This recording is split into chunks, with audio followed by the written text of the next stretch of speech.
We're on YouTube. We are on YouTube. Hi, YouTube. Hello, YouTubers. Hi.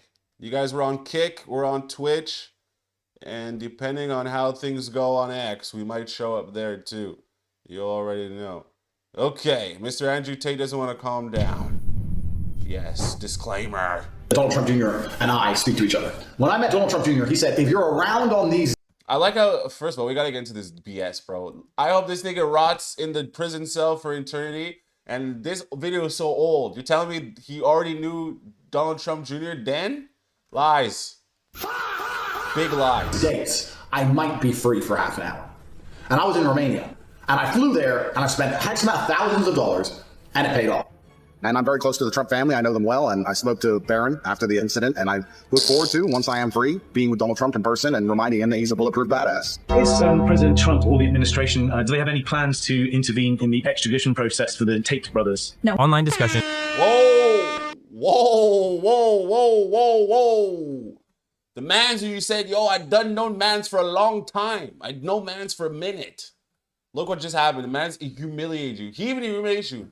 His little press secretary assistant, little white shorty thing said, yo, tell the mans it's off. It's off. Don't protect him. Has suggested that the Tate brothers may be dealing with difficult conditions in detention right now. And their lawyer has also said they could be facing up to 100 years in the UK. They threatened him with 100 years in jail. Andrew Tate's lawyer does not seem happy with Donald Trump after the president's press secretary made it clear that he is not getting involved in the extradition process to the UK at all. 100 years, nigga? Even Brian Johnson, the man who's trying to live forever, he's not even going to make it to 100 years. Crazy thing about that man's too. Man's Brian Johnson, the nigga said, I'm going to live forever. Man's got it. Now he has an incurable disease. Don't play with God, bro. Stop. In response, Tate's attorney, Joe McBride, said, those who speak out against injustice in real time often suffer greatly for it. Even so, the penalty for speaking out in this life is far less than the penalty of staying silent for the next. Nothing rings louder than the cowardly voice of silence. It looks like he was trying to put pressure on Trump to step in. And he even highlighted the allegations Trump has faced himself, while also sharing videos of Andrew Tate backing him online. What stands out here is that Tate clearly has a lawyer who is fighting hard for his side, and that kind of commitment matters in a case like this. No, he's not. Tate has also publicly supported Donald Trump before, but using words like cowardly and bringing up Trump's own allegations could be a risky move. If anything, it seems like the last thing you would want is to turn Trump into an opponent in the middle of all this. Right now, it seems Trump may be taking a pretty neutral approach to the whole situation, with the idea being that he might prefer to let the legal process play out instead of getting pulled into it. But the last thing anyone around Tate would want is for that to flip into a hostile stance, where Trump starts seeing Tate as an opponent after being called a coward and having his past brought up. At that point, someone who once looked like a possible supporter could quickly become the other side of the argument. That's exactly true. This is why you have to understand, Donald Trump aligns himself with people that he can use to his benefit. He's not just willy-nilly going to go and take the Tate brothers out of jail. Why? What power move does that help him with? You've just released this person that now throughout the whole entire media is being displayed as a toucher of the young, a this and that. He's bad. This is bad PR. Okay, when Trump aligns himself with people, it's because he's seeking the approval of their network or the people that he's. When Ty says, when he goes on the thing and says, I'm a Christian. I'm not a Christian, bro. I need the support of the Christians. First of all, that's fugazi. Second of all, when he is dealing with all like the black people, he got Snoop, he got Soulja Boy involved. This is all to rally up the black vote, to get the vote on his side. He's not going to just side with people to side with people, bro. Let's be honest, bro. And then there's the political angle too. Another figure who could potentially weigh in from a policy perspective is the Secretary of State, but no clear answer was given there. Meanwhile, Trump's press secretary has already made it clear that the administration is not stepping in at all. That leaves Tate's side in a tricky spot, because the story is no longer just about the legal process. It is also about how these public statements land online. When a lawyer starts using that kind of language, people pay attention, and social media reacts fast, especially when Trump is already being talked about as someone who may stay hands-off. For Tate supporters, the hope seems to be that a strong public push could shift the conversation, or at least keep pressure on the situation. But critics online are reading it very differently, saying the tone may create more distance than support. That is why every word matters here, because once a political figure feels personally targeted, the conversation can change quickly. So even without any new move from Trump's team, the online debate is already doing a lot of the work. People are watching not just the... Bro, he's not going to release him. He can't. He's going to release him on what? Oh, you like to do bad? Do you like to do the bad things with the youth? You think we're going to just release you? Nah, dude. He's an unsavory character now. He's literal brand risk, all right? The same reason why Aiden doesn't mess with Sneeko and Neon doesn't mess with Sneeko, brand risk. And it's affecting the PR. The guy who yelled at Black Boy Max for all the bumper clot things he was doing? Brand risk. So niggas at the streamer university want to mess with him. When Donald Trump freed or pardoned Lil Wayne, A$AP Rocky, and Kodak Black, during that time, that was to get the black approval vote. When's the last time you seen the nigga free anybody? Who they free? Whatever Angela Reese or whatever Grainer from Russia? That was the last time people of the melanated version were saved anywhere. This man's half melanated, let's not forget. He's not doing anything to bring this man out of jail, bro. That'd be crazy. That'd be crazy. The only way he's freeing him is if somehow when he freed the Tates, the whole Iran war stopped. That's the only way he's getting out, dog. I'm telling you right the case now. itself, but the way the messaging around it could shape who stays neutral, who speaks up, and who decides to step back. Be reviewed in that context. One of the Tate brothers' lawyers mentioned you by name. I know one of the Tate brothers' lawyers mentioned you by name. Do you have plan to get involved with the extradition challenge that they have been? Mention me by name? Yeah. Oh. Yeah. Joe also said, look at how the mainstream media stir up controversy. Today, they told the secretary that a lawyer for the Tate brothers mentioned you by name, and that was clearly framed like I was name dropping him. What actually happened was, 2 days ago, someone asked whether he would get involved. He said he is part of the executive branch, and that the transfer dispute is being handled in Florida's Southern District. He said he was confident the team could prevail in court on the merits, and that the court process needed to play out. Nice try, mainstream media. Not only that, Andrew Tate's lawyer also said in the interview that there is now a plan for what the UK would do with Andrew Tate once he is transferred there, according to the way the discussion was presented. And this is the plan. They get them to the United Kingdom. They threaten them with 100 years in jail, or they say you can have a plea offer for maybe 2 to 5. You'll be out in a year and a half or 2 years. If they take that deal, they lose all their wealth, they lose their reputation, and by the way, the allegations never have to get proven in court because they admit that they're guilty. Yeah, as if their reputation is so sparkling clean right now, dude. They need to do anything they can to get this off their little marker. Because first of all, the people that are sitting outside of Miami prison, a very small amount of the youth. Mans can't even get the youth to come berate around the jail and try to get him out. You have so much influence, and all the hustlers, universities people, and all the little minions in the war room, they should be ready right now. They should have a master plan of how they're going to parachute in and remove the top of the fucking prison to get you out, buddy. Huh? What happened to your little war room? I guess it's a footy room. Let's go. Governments force pleas from people all the time. That's what they want to do because they're losing the war of public opinion, and they're losing the war in every court where you have a competent judge who actually takes a look at the facts. Moreover, in Romania, they brought about 30 or 31 women in to try to testify against these guys, and they told these women, if you don't assign yourself or become a part of the victim list here, at least initially, we're going to put you in as corroborators. We're going to put you in on this conspiracy. We're going to lock you up and throw away the key if you don't participate. Once those women have been given the chance, they've all spoken out and said, this is bunk. It is garbage. It is a setup. So we've been able to articulate to the court there and to the public that that case was built on fiction. It was built on nothing. So much so that we sued the wrongful accuser who initiated those charges out there in Palm Beach. And we've been litigating a case in Palm Beach for defamation for the past 3 years. That case is 6 months away from going to trial. If we go to trial and we win in that case, the narrative against them is over. It collapses. This lawyer seems deeply committed to defending the Tate brothers, and he clearly appears to believe in their side of the story. He has even suggested that there could be religious consequences. A lawyer will only protect you as long as you keep funding the operation, bruv. You think once the money is gone? You think once the money is dried up, the lawyer's still going to be yapping for your case? No, he's going to stop. He's going to stop. Yeah, they have a lot of money, bro. The money is going to allow them to continue to propagate the ideas, right? Oh, my tech team's in Israel. Isn't that the whole team the man said? I got tech teams. Okay, fine. Let the tech teams do something. Because right now, it's not looking in your favor, youth. It's not looking in your favor. And especially if they can lock up all the assets, all the money, then this stops, bro. The PR campaign stops. The lawyer running around stops. It all ends. It all ceases. You're only as in the justice system. You're only as good as far as your money can take you, bro. Ha. Consequences for Donald Trump in the afterlife, if he does not step in, though that is just part of the heated commentary around this situation. At the same time, there is a real question about how long he can stay involved, because as a US lawyer, he may not be able to legally represent the Tate brothers in the UK once extradition happens. So the bigger issue is whether he will still be on the team, since the Tates may need to bring in additional lawyers in the UK at some point. Trump, meanwhile, has had his own allegations and public scrutiny tied to the Epstein files, and he likely does not want those topics coming back into the spotlight. Online discussion has also pointed to claims that he would not want to be seen defending someone linked to disturbing material reportedly found on a phone, even though that part remains part of the broader controversy rather than any fresh confirmation. In that sense, Trump may simply be avoiding another round of backlash, which could explain why he has kept his distance. And even before Andrew Tate became widely known, he was already a supporter of Donald Trump.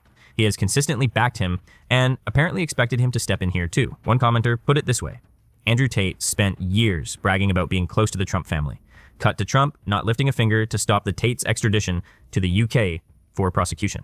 Donald Trump Jr. and I speak to each other. When I met Donald Trump Jr., he said, if you're around on these dates, I might be free for half an hour. And I was in Romania. And I flew there and I spent thousands of dollars and it paid off. And I'm very close to the Trump family. I know them well. And I spoke to Barron after the incident, and I look forward to, once I am free. I love Barron Trump. Bomba clot, bro. Bomba clot, your own mans that you shoe flow out thousands of dollars to go sheet. Your own mans. Look how your man did you, dude. Dirty. He ripped you a new booty hole without having to be there, bro. Pause, man. Pause. Being with Donald Trump in person and reminding him that he's a bulletproof badass. Is President Trump or the administration, do they have any plans to intervene in the extradition process for the Tate brothers? No. Tate was quoted as saying, "Do I think Trump is being pursued by the Matrix? Sir, I know. Everyone knows. The charges are being called garbage by his supporters. The case is being described that way too. In their view, it exists for one reason: to stop him taking power." That is the line being circulated. And in the same conversation, there were also claims that AOC, who some online discussions say could be in the 2028 race, would be the next president without the manosphere and Andrew Tate. At the same time, people around the story seem to be trying to put pressure on the Trump family, but that approach may not go very far. A congresswoman also released a statement, and the pressure appears to be building even without Trump publicly saying he would help Andrew Tate. The message from critics is that the allegations are serious and that a full review should be done into Andrew Tate and his connection to Trump. So now there is political pressure in the US already being aimed at Donald Trump, and it is not just about him. Online discussion says his family could also be pulled into the spotlight, with some calling for scrutiny of Barron Trump and Trump Jr. over their relationship with Andrew Tate, along with a broader investigation. Being connected to the US president does not automatically change how another country handles a case, although some viewers expected the brothers might still get a bit of help. Their lawyer talked about them being held in solitary confinement and described the jail conditions as extremely harsh. But he also shared a more personal update saying, "I saw Andrew and Tristan today. Tristan's already down 6 to 8 pounds. I have to wait hours for a guard to walk by. I begged for food last night. He said, 'Yes, I will get you some.' The guard never came back. I'm starving. Joe, is this America?" That kind of message is exactly why the online reaction keeps getting louder. Because people are no longer just debating the legal case, they are also debating the optics around everyone connected to it. Others argue that the harsh conditions being described should be handled through the court process, not through social media pressure. What makes it even more complicated is that every new statement seems... Listen, don't feel sorry for these guys, okay? Do not feel sorry for them. Do not let this story until and unravel talking about there's no food, there's no morsels to eat. It's America, bro. The jails in America aren't that bad. You go to jail in a third world country, you'll die just by sitting on the something. All right? Don't let them fool you guys. First of all, nobody wants to be by this guy's side right now. You think the Trumps want anything to do? This is a political nightmare, dude. This is a PR nightmare. Although Donald Trump's whole thing is, oh, there's no such thing as bad press. This is bad press. And nobody wants to be around this. It's more an optics thing than anything.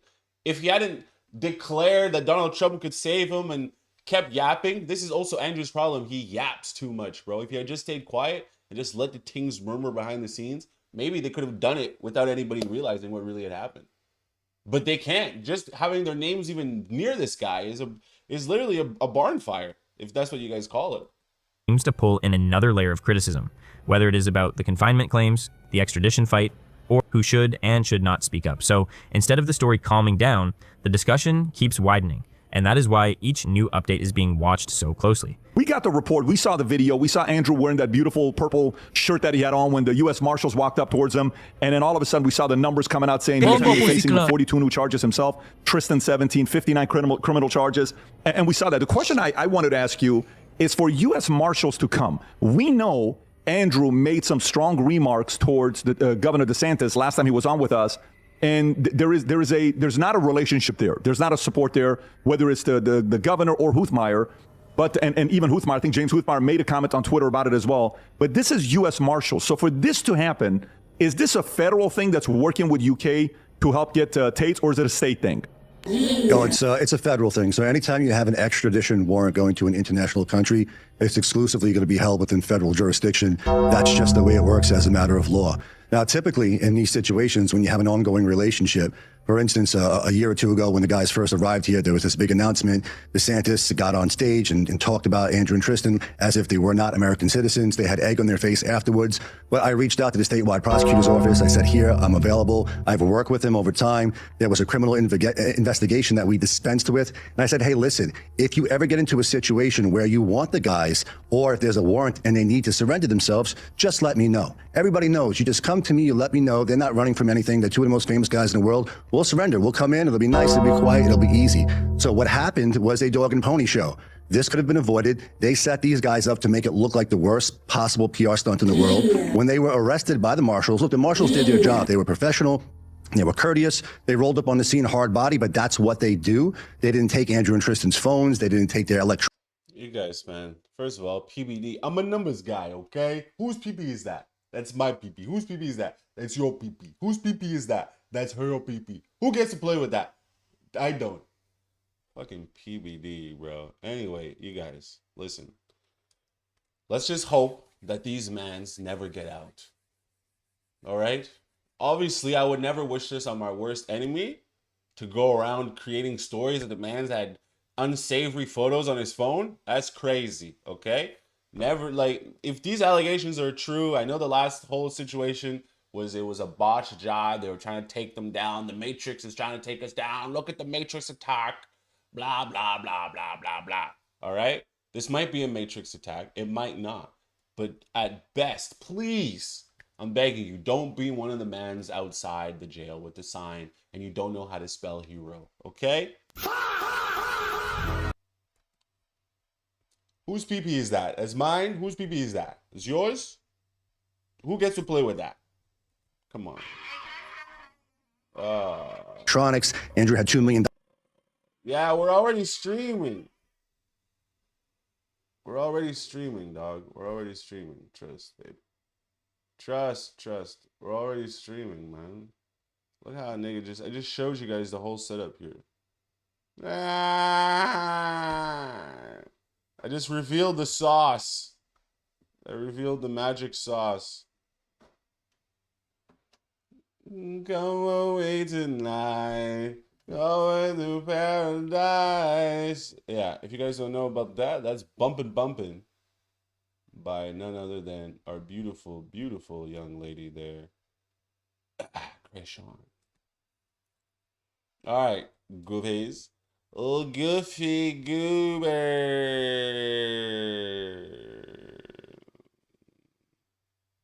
Oh, is this the whole Trump leak thing? Yeah, all right, we already got the news there. I was trying to figure out what to do with that news, and like, well, I guess news is news. News is news.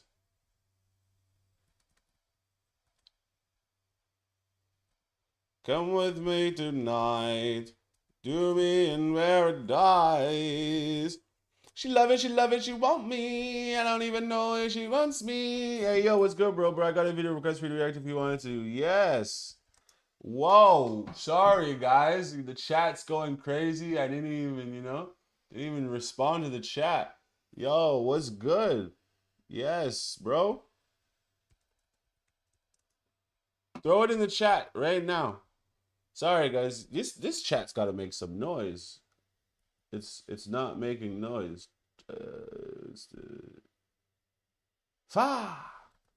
The chat's not making noise. The chat's not making noise. It's not even beeping. It's like, ugh, I feel so disgusting. The chat's not beeping. It's not beeping. It's not making the noise that signals to me like, yo, people are chatting you. Whose fault is that? Is that my fault?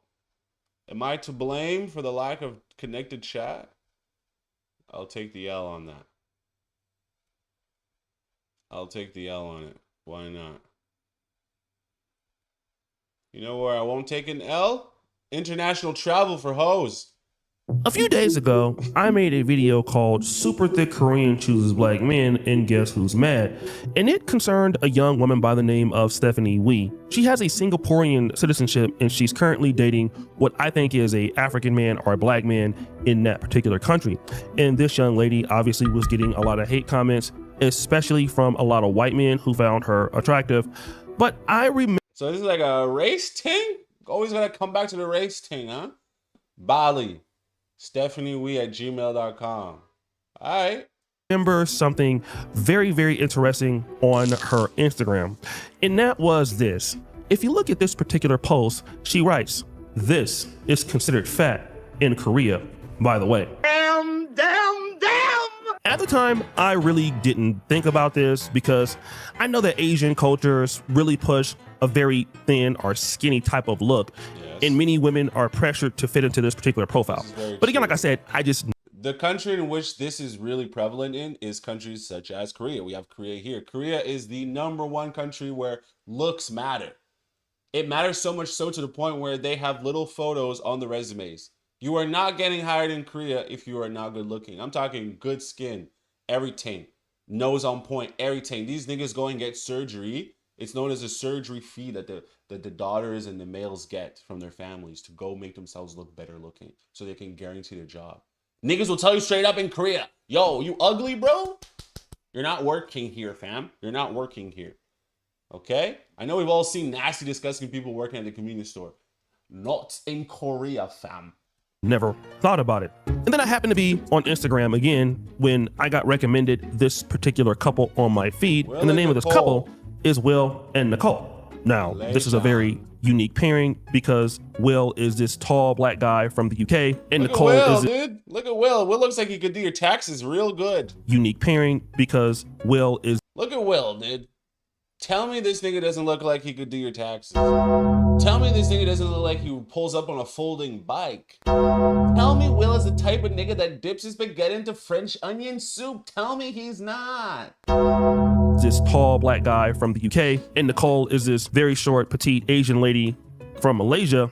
And I thought nothing of the relationship until I started to go through their profile. And it's a very fun family profile. I mean, you know, there's the grandmother or her mother who didn't like him at first, and now they're all hugging and friends. But then there was a particular post that Nicole put up that I thought was very interesting. Growing up in the 90s in Asia, my body type was not the beauty standard.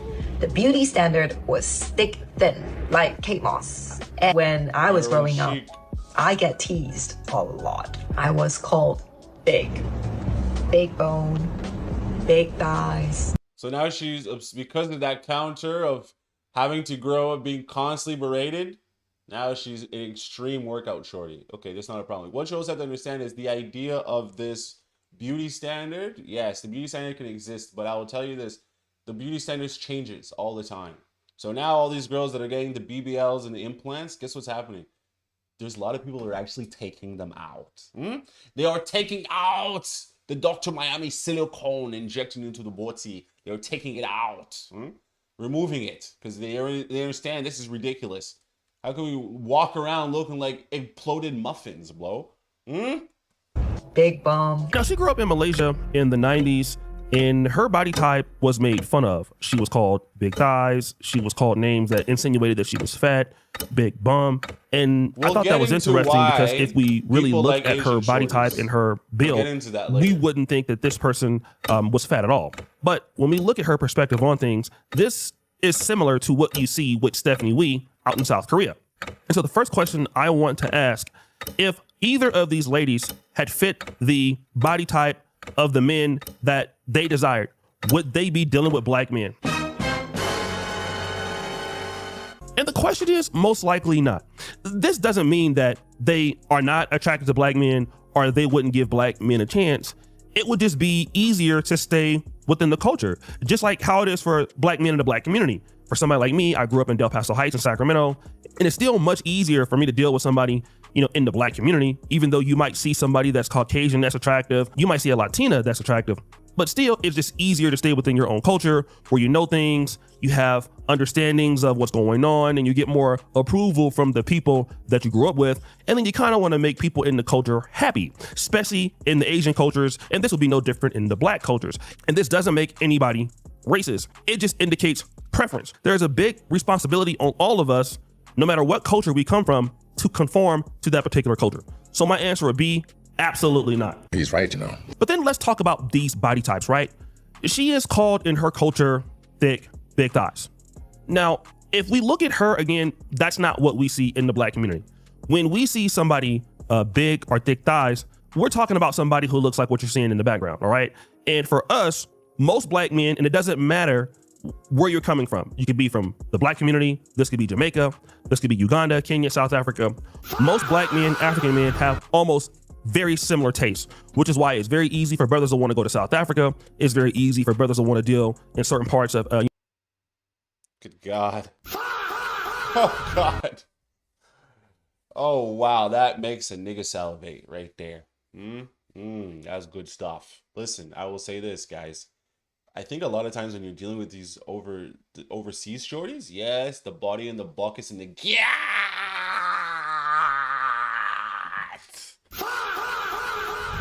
is ridiculous, right?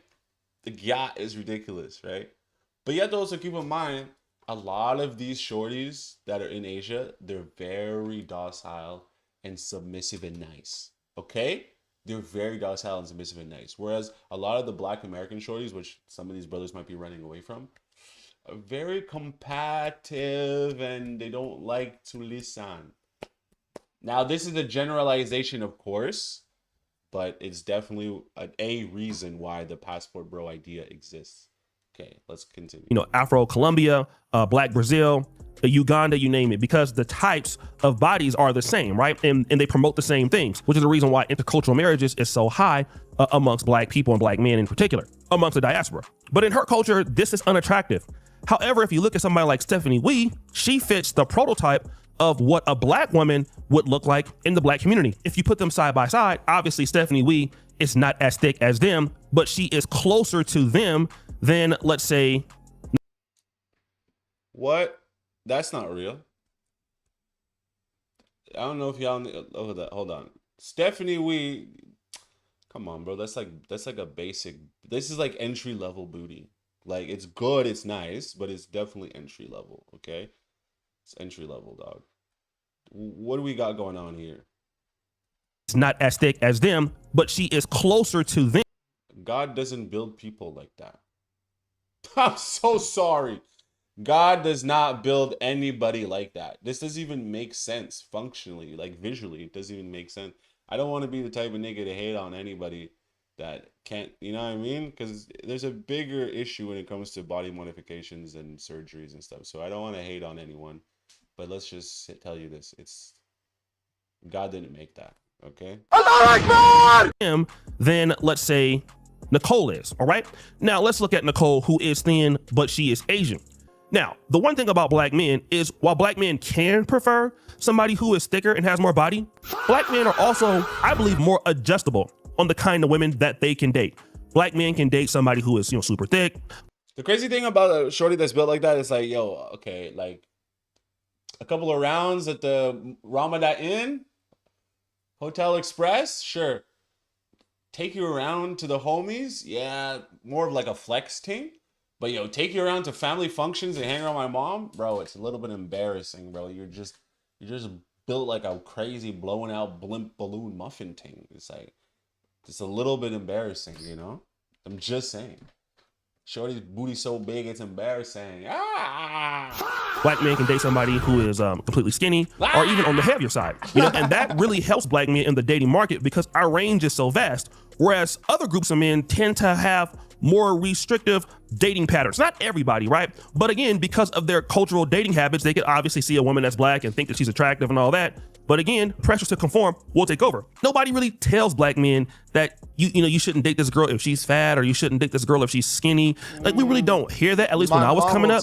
So somebody like Nicole, even though she's thin, it's like, hey, well, hey, you look good to me. Nothing is wrong with that. So what happens is you take this particular lady who is not attractive, maybe in her own home community, and then she comes over to the black community, and then things are a little bit better. And that leads me to the next point. It's not only until I moved to the UK that I realized that, hey, other body types deserve to be celebrated too. I have learned to accept my body type. I've not learned to love it. And I think the turning point was when I started running marathons. This thick thighs and this big butt of mine has not carried me not one, but 2 marathons. So when Nicole moved to the UK, she understood that there were other body types that were accepted. And just like I did on the Indian video, you had this Indian lady who was culturally from India, but she lived in Toronto. And so now you have women away from their families. They have friends of different nationalities. They get into environments where they have more freedoms. And it depends too, because a lot of the sort of, I guess, Indo-Canadian community or just Asian community, a lot of times, especially here in North America, is yes, they'll have intermingling, but you'll also have a lot of times where it's just like people stay with their own packed community, or in sense, because it's true. When you mix the communities together, it's like now you have to teach the other person the things that you grew up with, and vice versa. And sometimes there's going to be a culture clash, but for the most part, some of these intermingled relationships, they work out just fine. And basically, they start to learn to love who they are. And then I met Will. Will has always. I will say this though, the fact that you guys started a social media account to portray your love, that's a little bit crazy. That's a little crazy. That's crazy. That's wild. Well, obviously I want it to work out, but that's crazy that you guys would post it like that. Because now it's just like, wait, every single moment that you guys have in your relationship needs to be recorded and put on the internet? Get out of here. Always exclaim how much he loves my strong legs and how much he loves my big butt. And I think girls, do not settle. You deserve a man who tells you and reminds you how beautiful you are. Exactly, and you deserve a nigga that rolls up in a folded bike, because nothing's better than a bike that can get compact, bro. Yeah. Just the way you are. Now remember, she met Will, and Will is a black man, and he told her to love her body type. She was okay as she was. Now imagine some of these ladies from different cultures. I mean, listen, as much as, come on. Yes, this is a female body type video thing, but come on, Will. That folded bike that I keep giving you praise for, you're not putting it to use here. You're really not. A lot of these women, at least from what I have read, I don't know how many, but many of these women have done things such as starve themselves, make themselves vomit to lose weight. You know, they've taken all of this abuse because of what they look like. This is true. Listen, at the end of the day, guys, I will say this. Yes, you will like what you will like. If you have the gusto and if you have enough financial security and resources to tell a girl right out the bat, like, yo, this thing that you're working with, I am not rocking with this thing. This thing, this body thing that you got here, I'm not rocking with it. If you have the gusto to tell her that, you want to be the type of nigga that just tells shorties exactly what it is, hey, if you you're only as faithful as your options. If you got more options, some will play ball and get on your diet regimen, and some won't. But for the most part, most people just have to settle with what's there. And I think a lot of the times we try to bring in our ideas of beauty and try to change the other person, male, female, vice versa. Your girl's like, oh, you're this, you're that, you're this. You're trying to change you. Same with you. You're trying to change her. I think if you take her as she is, I think that's a God thing. God is giving you this lady to bring into your life, and people have imperfections. You have to accept her for what she is and how she is, because a lot of the times, unfortunately, women have to deal with a lot of body standard issue things. It's not, since they're young, they get into this comparative nature, okay? because women are hive-minded creatures. They don't think for themselves. So they can't go into seclusion and do a winter arc and come out and be like, I'm in love with this body man. No, it's always going to be comparative. The other women in the society, the other women at work, vice versa. My ex-girlfriend had issues of not eating food and taking pills and all these things, and it was not a good look. It was a negative look. But I always was there, and then unfortunately we had to stop seeing because I'm very critical. So I was like, she's like, oh, should I get a BBL? And jokingly, although not jokingly, I was like, yeah, get a BBL. She's like, oh, you're too judgmental. I was like, hey, you're the one who asked. You asked. All right? I said, yo, you'll be fine. Take a couple of Dr. Miami's little booty shots. You'll be all right, girl. But yeah, ultimately, it's up to them. If they don't want to get on the regime program thing, you can't change anyone. You found them like this. This is who they are. Accept them.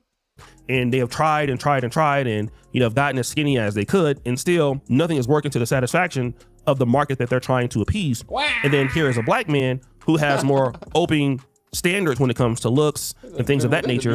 And he's completely okay with it. And so this is also what's really, really important for black men. Because black men are so inclusive in their dating habits. They can deal with a vast variety of looks, of cultures, and this actually works to their advantage. A lot of black men have... Yeah, but you also have to understand, it's the media portrayal, bro. It wasn't just yesterday that... You know what I'm talking about? Yes, it's been going on a lot of times. Yes.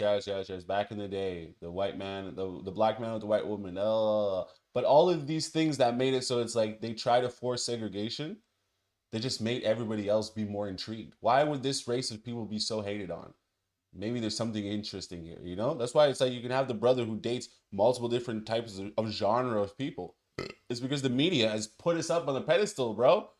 So you have to throw it up to the media as well. Israel. The ability to accept a lot of women as they are. And this is why I think a lot of black women struggle in the international dating market. It's not that black women are not attractive. It's just that other groups of men tend to be more exclusive. So if you're dating a white guy, and if you're dating a black woman who is of a certain size, or if you're a guy from certain parts of the Arab world, women have to kind of fit into a certain box, especially if they're foreign. I'm not saying all the time, but if they're foreign, especially if you want the relationship to end in marriage. And if these women can't meet those standards, it's only a certain level that some of these women can get to, right? Now with black men, that is completely different. Black men can actually capitalize on the pain that the culture of these women have experienced, especially if they have left their home country and you meet them in the UK, you meet them, like I said, in New York City. And then, you have a black man who is typically non-judgmental, and he's going to put you at a higher level in the relationship than what your own men would. And this means maybe not doing as many chores. This means not having to focus on, doing so much work for your mother-in-law. This means not having to be a slave to a certain culture and doing certain cultural things. And so what happens is it improves the person's quality of life dealing with this black man, even though you don't think about it like that. And this is what I've heard before. There was a brother that I interviewed before, and his name was Art Banaka, right? Shout out to him. I haven't seen him in a while. He was actually a Haitian guy, and he's a truck driver, and his wife was Polish. I don't know if they're still married, but he came to see me. He's the only subscriber that ever came to see me in Poland. And his wife told me flat out, like, one of the reasons why she married Art Banaka was because of the freedom that she had in the relationship in comparisons to dealing with Polish men. And like, they were completely cool. I mean, I would love to talk to him again. And every time I talk to the women that choose black men, you always hear that. And black men give a lot of these foreign women a lot of incentives, right? And this is what you got to have. Okay, but that specific example also is that's a terrible market example, because a lot of the people in Europe, a lot of the time, especially Eastern Europeans, it's all about resources. Does your man have money, and can he provide? Right? Especially Eastern Europe. So the fact that he got a shorty that is listening and is listening to the things he's saying and doesn't have to do much, that's also, it's by design, it's by design. She picked the right mans, if you know what I mean. Do you know what I mean? Why? You know what? Hey, listen, guys. My trips internationally, I will say this. Being a brother has always helped me out, and being a brother has also shot me in the foot a lot of times. Hey, how are you? Did you see the chat? Spooky Laura, hi. Man, the kick chat is buzzing today. How's everybody doing? Yes, we're alive. I know a lot of y'all have been hitting me up in the chat right now. I get it. I appreciate each and every single last one of you on Kick. Okay? Thank you guys for being here and chatting. I appreciate you guys. We are live on YouTube. We're live on Twitch. We're covering Andrew Tate stuff and Passport Bros. Now, let's get into this next one here. Drake is lying? No. This can't be. It can't be. Say it's not true. Say it's not true, Hassan. Say Drake is not lying. Drake? Theory going on right now about Drake allegedly pushing forward an indictment on YG and using his money and influence to do so. And this was all initiated by Glasses Malone, a West Coast podcaster, used to be rapper and heavily affiliated with Kendrick Lamar. Just a very West Coast guy, just so you understand where he aligns. See, he can spend that money for YG life. He can spend that money for YG life. Let me tell you what his Mark doing. He's spending money and financing Draco campaign because to try to f his boy life and get him arrested because he mad about a battle. He started playing me like that because I swear to God, that little shit shot up and all that stuff. I make his life horrible. All that shit he living in out here, cuz that shit get burnt up. See, the difference is, cuz it's like real power. See, that's rented power. You rent it, you pay for it. First of all, the fact that this nigga is on a microphone talking about the fact that he can send out money to have someone's head topped off, that's crazy, bro. That's crazy. This is what they're gonna use in case when all of it goes down. They always say, man, it's better to keep quiet than not. Real power, cuz, is when it's actually real. When niggas do it for you just for the measure. That part. You don't want me to start kicking cuz back in. You want me to start announcing to the world exactly what type of he doing. Y'all be fans of cuz, and y'all want me to go.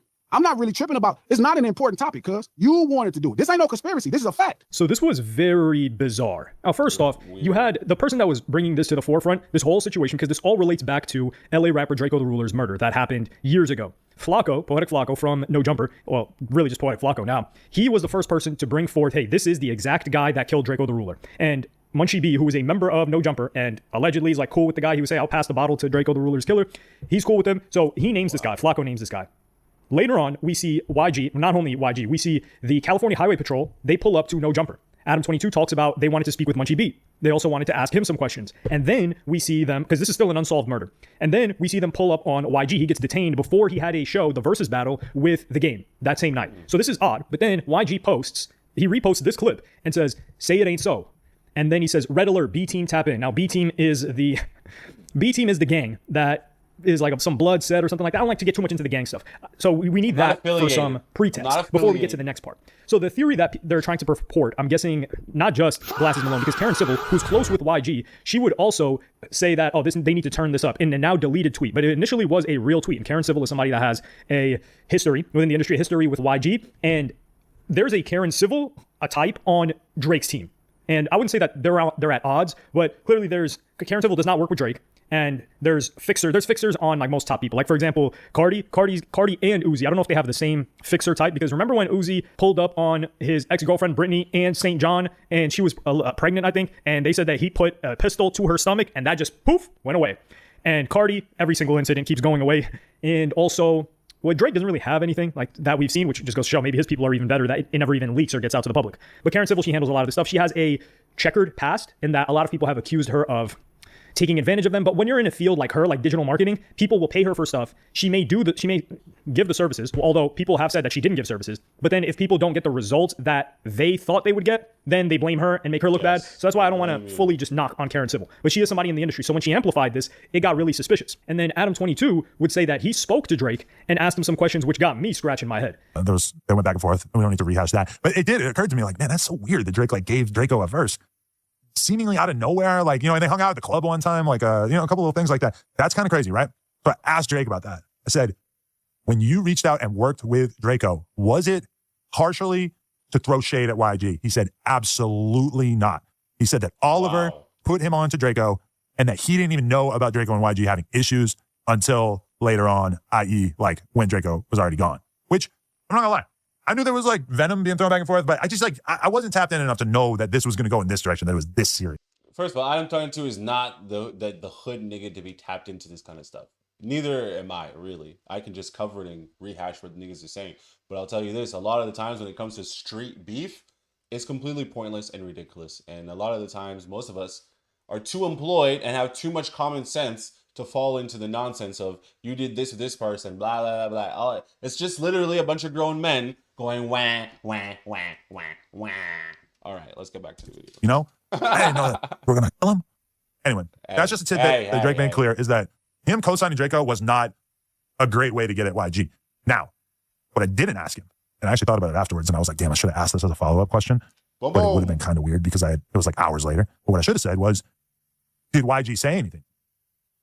Now, the answer to that question, I might not be bringing to the table because I wouldn't want to share like a private conversation that I didn't have authorization to. But that would have been the logical next question. Did it piss off YG? Did YG feel a way about it? Because like, let's be real. If Drake and YG are even kind of good friends, Drake doing a song with Draco's crazy. Like, what? You did a song with my biggest op? Who? So the song he's talking about is a song, once Draco the Ruler got out of jail, because he was facing a murder, he had a song by Drake, Talk to Me. This song, I don't know if it charted, but it didn't do too crazy. Like it's at 113 million streams right now, so it's his biggest song ever. But before he died, it was a very odd collaboration. This is 2021, mind you. Draco the Ruler in 2021. Draco the Ruler is somebody that really, really blew up after he passed away. He was popping in LA for sure. And I mean, if you're popping in LA and California, isn't that like top 15 biggest markets in the world in comparison to countries as well? So that was an odd feature. And Draco the Ruler, like we said, he has beef with YG. So now there are people saying that YG was actually one of the people that stabbed Draco the Ruler. That's what they're saying now. Do I think that YG pulled out a knife and was in the crowd stabbing Draco the Ruler? I don't want to believe that, because I don't want to believe that YG is that dumb and that much of an nincompoop. But I will say that Drake is playing dumb here to Adam 22, saying that he had no idea. Because if this is to be the case, we know that YG and Drake aren't so aligned right now. We don't know when that started. It might have been during the beef because YG kind of like took the side of Kendrick Lamar, if you want to say that, versus The Game, who we're going to get into. He's important context as well. The Game didn't show up to the Pop Out concert. He didn't really show love to Kendrick Lamar or anything like that. He just stayed cordial with everybody and showed loyalty to Drake. So that means that the YG beef had to be pre-2021 for him to hop on a song with Draco the Ruler. And for him to say that, oh yeah, Oliver just showed me his music and I just hopped on. No. With how tapped in Drake is to everything going on in the game. We're talking about Drake was playing Kodak Black music in 2014 when Project Baby came out, and I had just discovered Kodak like 2 months earlier, and I was doing nothing but listening to damn near every new decent artist across the US, and I was a kid with no... First of all, are we gonna talk about what is Drake? What is this Barney the Dinosaur outfit he's got on? Y'all niggas just let him slide like that? Nah, come on. This Power Ranger Dino Thunder outfit this nigga's rocking right now, you just let that slide? You guys, we gotta have a conversation here. What are these outfits we're letting Drake slide when it comes to doing concerts? Cause bro, that is dookie, dude. Time, and Drake was that tapped in. You're gonna tell me that Drake just sees a guy, sees his music, doesn't do any analysis? No, and also Drake is the type, he's too calculated for that. Every single thing that he does is a power move, as we clearly see, dog. So this whole situation of, oh, Drake has the money to mess up man's life. Drake is really petty, bro. Yeah. And he's the type of person to do it. If he's got a movement, if he's got motion, and just hops on one of his songs. And keep in mind, this guy just got out of jail. So you know he went into jail for a reason. What was that reason? Drake is not dumb like that. And I think he lied to Adam 22 because, keep in mind, he also lied to academics before. And this is where I'm going to circle this back. Chris Blake Griffith, who was the guy that, I think he just won a settlement or something, that accused Stephon Diggs of doing some, like, I don't know, like pulling out his meat or something on him. The guy that accused him of that, he had a back and forth with Drake. So first, this guy, Chris Blake Griffith, tried to get on Academics' stream. And Academics asked Drake and said, yo, this guy, Drake said that he doesn't know him. He's never talked to him, something like that. And then Chris Blake Griffith leaks the DMs with Drake. And he shows it to Academics. Academics says, well, listen, it's not my fault. Drake lied to me. That's where I got the information. Drake told me that he didn't know this guy. So because I said that this is fake, I'm not lying to you guys. I was lied to. So if he was already willing to lie to Academics, then we should accept the fact that Drake is willing to lie to Adam 22 as well, especially with something like this, which is a lot higher stakes. So Chris Blake Griffith, he was talking to Drake and he had an issue with something. He was like, oh, damn, gang, you unfollowed me. And he was asking him for some feedback on a mixtape that he released. And in one of the DMs, he says, Drake responds to this. And he says, you asking me to post a tape about you ratting on people, G? I just don't really come from a family or a friend group or a city where that's acceptable. I live by a code that's become law. We all just got to deal with our own ish off of here. Not telling you to be no super gangster or tell you what to do, but it made me feel super weird. You would think I would be into supporting that type of ish. Why do I think this is very important? Because if Drake listened to whatever this guy's got going on and said and was unwilling to amplify potential ratting, like he wouldn't be co-signing it, he wouldn't be the one quote unquote ratting, he was unwilling to. Right. If he was unwilling to do it for that guy, then why is he teaming up with Draco the Ruler, especially on this type of situation? Drake is so petty, man. He's a dude where it's like, if you did something to him a while ago, he's going to get it back. He's going to get his get back, dog. By any means necessary. Amplify that type of thing with somebody that I don't even think he really knew, the guy that Chris Blake Griffith had issues with, which I think it was Stephon Diggs in this situation. Yeah, because he got beat up and all that. Then I think it's consistent that he also wouldn't want to amplify something against YG, even if he has beef with YG. Because I do think that, okay, if Drake gets arrested and he's in a RICO, do I think he's telling? Yes. What? But do I think that Drake is going to go out of his way to try to get people locked up? No. Do I think he would volunteer information about people? No. Do I think he would have it amplified? No. And this is evidence of that. So I don't think that's the case. However, people like Academics TV and these other clip pages, like for example, Academics TV, he's very, very close with damn near all of the Drake fans. And he's a very, very well-connected guy in the clipping space. And he is willing to amplify something like that. So I could see him just doing that, not for Drake, but just because he doesn't like YG because he feels like he betrayed Drake. And that's, you don't have to get paid to do something like that. So I could see that happening. And I think that is really what's going on. I don't think Drake is involved with something like that. And YG would have sent Drake a message, or somebody would have gotten in touch with Drake when he first reached out to Draco the Ruler. Because this song was teased. It was Draco the Ruler told him. Draco the Ruler at this time, he was just talking about like, yo, y'all know the truth. It was known that he had beef with YG. So this is all going on. As Drake, I believe he was 100% taking shots at YG by hopping on this feature. There's no other explanation other than ignorance. All right, okay, guys. I think when it comes down to it, this is just he said, she said, they said.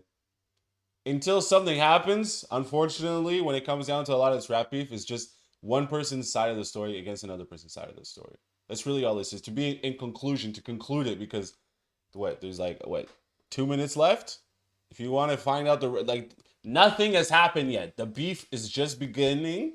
Okay? Drake has enough money to literally bury YG. That's the whole story. If you made it to the end of the video, congratulations. You're part of the peacemakers. All right? Welcome to the community. Welcome to the peacemaker community, boys. We're here to make peace, not trouble. We stay out of trouble because trouble costs money. And we ain't got enough to lose. I like that. That's our community name. The community name is Peacemakers. We're the Peacemakers, guys. Yo, shout out to the Peacemakers. We're here. That's the name of the community.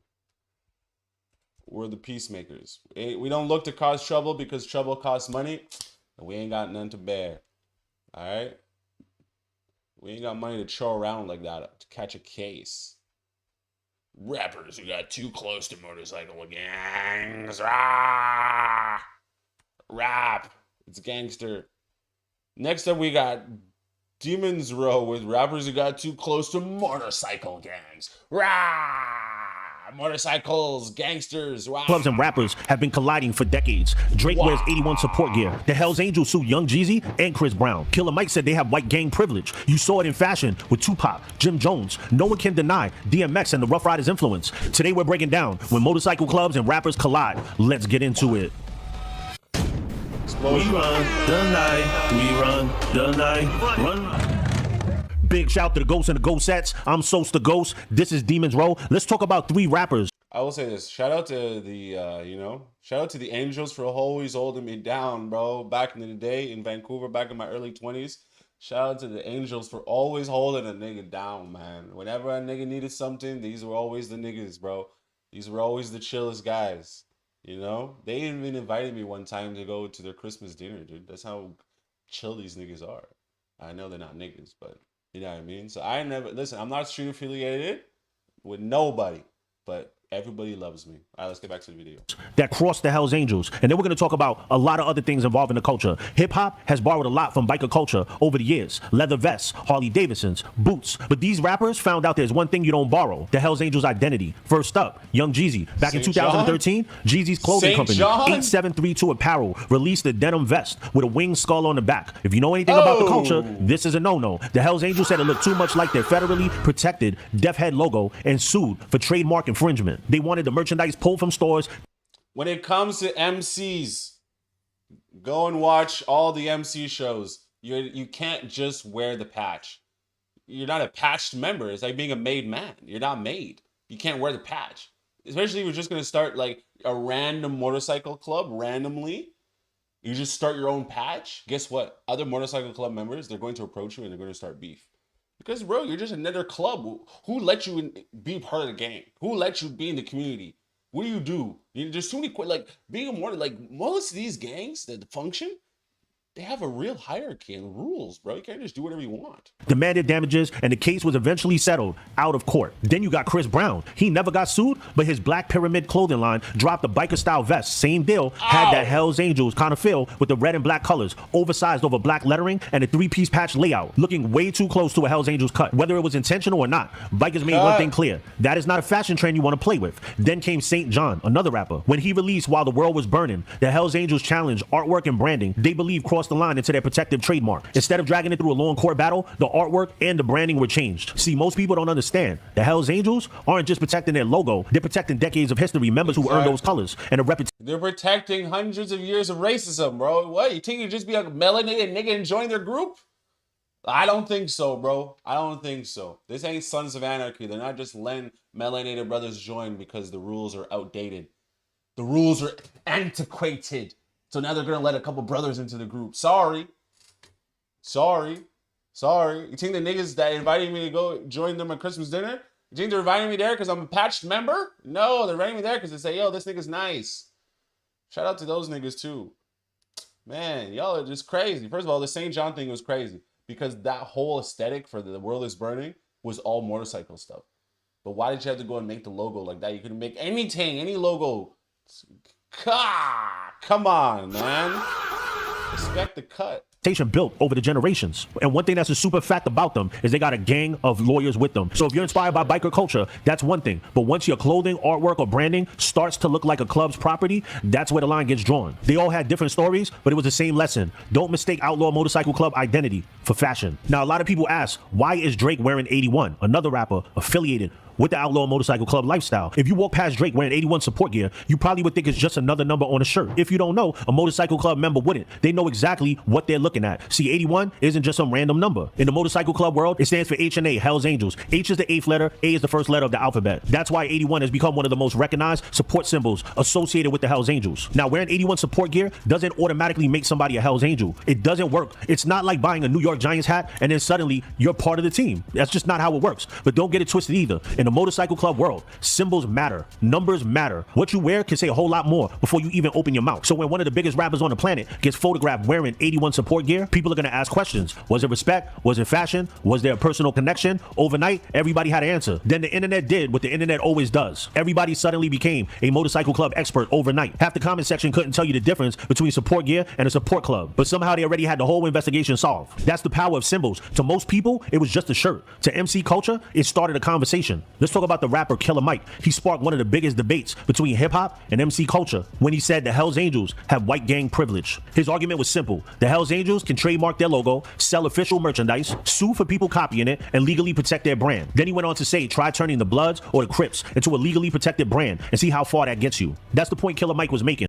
Okay, but first of all, the point Killer Mike is making is antiquated.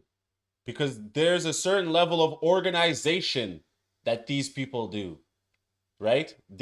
Whether it's HA, whether it's, what is it, the mob, the mafia. Yes, they were doing illicit activity, but eventually, what did they say? We're going legit now. They're still mob members, but they're legit. They're more in regular legal activity than they are in illegal illicit crime. Same with the Hells Angels, okay? They are clearly an organized group with lawyers and hierarchies and different clubs around the world. If the Bloods and Crips could organize in a way where they could make it like this, yes, they could have free reign. They can do whatever they want.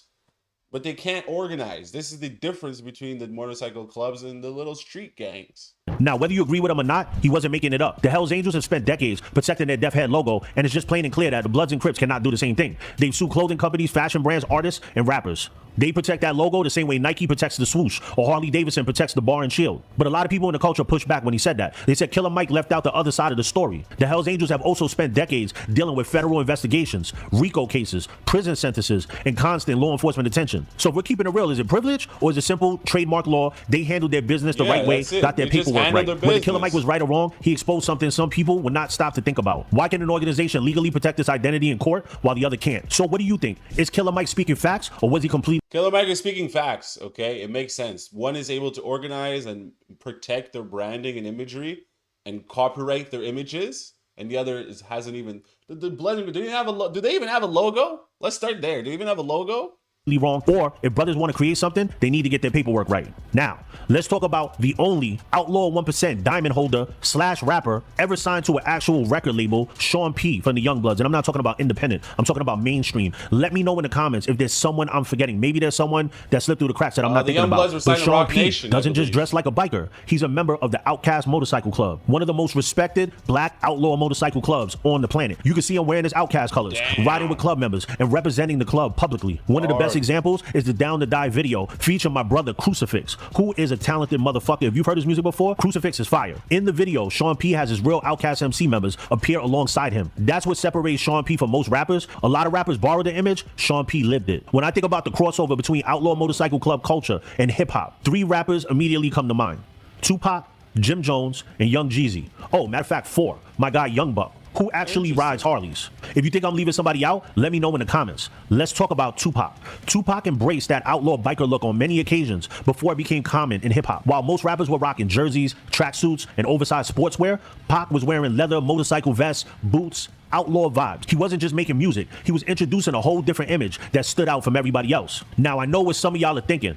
What about the Madonna vest? Yeah, in the How Do You Want It video, them executives probably told them, yeah, Pac, throw this vest on, with the one with the nipples out. Pause. Now let me ask you something. Would you wear a vest like that? I already know people are gonna get defensive because it's Pac. I love Pac. This isn't throwing shots at him. I'm just keeping it real. Listen, I get it. I'm the same way when people talk about Hulk Hogan. I get defensive too. That was my guy when I was a little kid, so I'm gonna defend him. But let's keep it real. That vest is the farthest thing from outlaw biker style you could wear. That's S&M, not MC. God bless the dead. This is not a shot. Like I said, I love Pac. Rest in peace. It's just some jokes about one of the bad outfit decisions. Now, Jim Jones came along. I grew up in the Bronx, so I watched it happen. Jim Jones took that outlaw biker look and made it part of his everyday image. Harley Davidson gear, leather vests, the boots, the denim. He made that style feel normal in hip hop. Let's keep it real. He brought that in more than Tupac did, really. Tupac had a little bit of the elements of biker culture, but Jim Jones was really like responsible for the biker chains. He chrome hearts. He was a big example of the chrome heart movement coming in.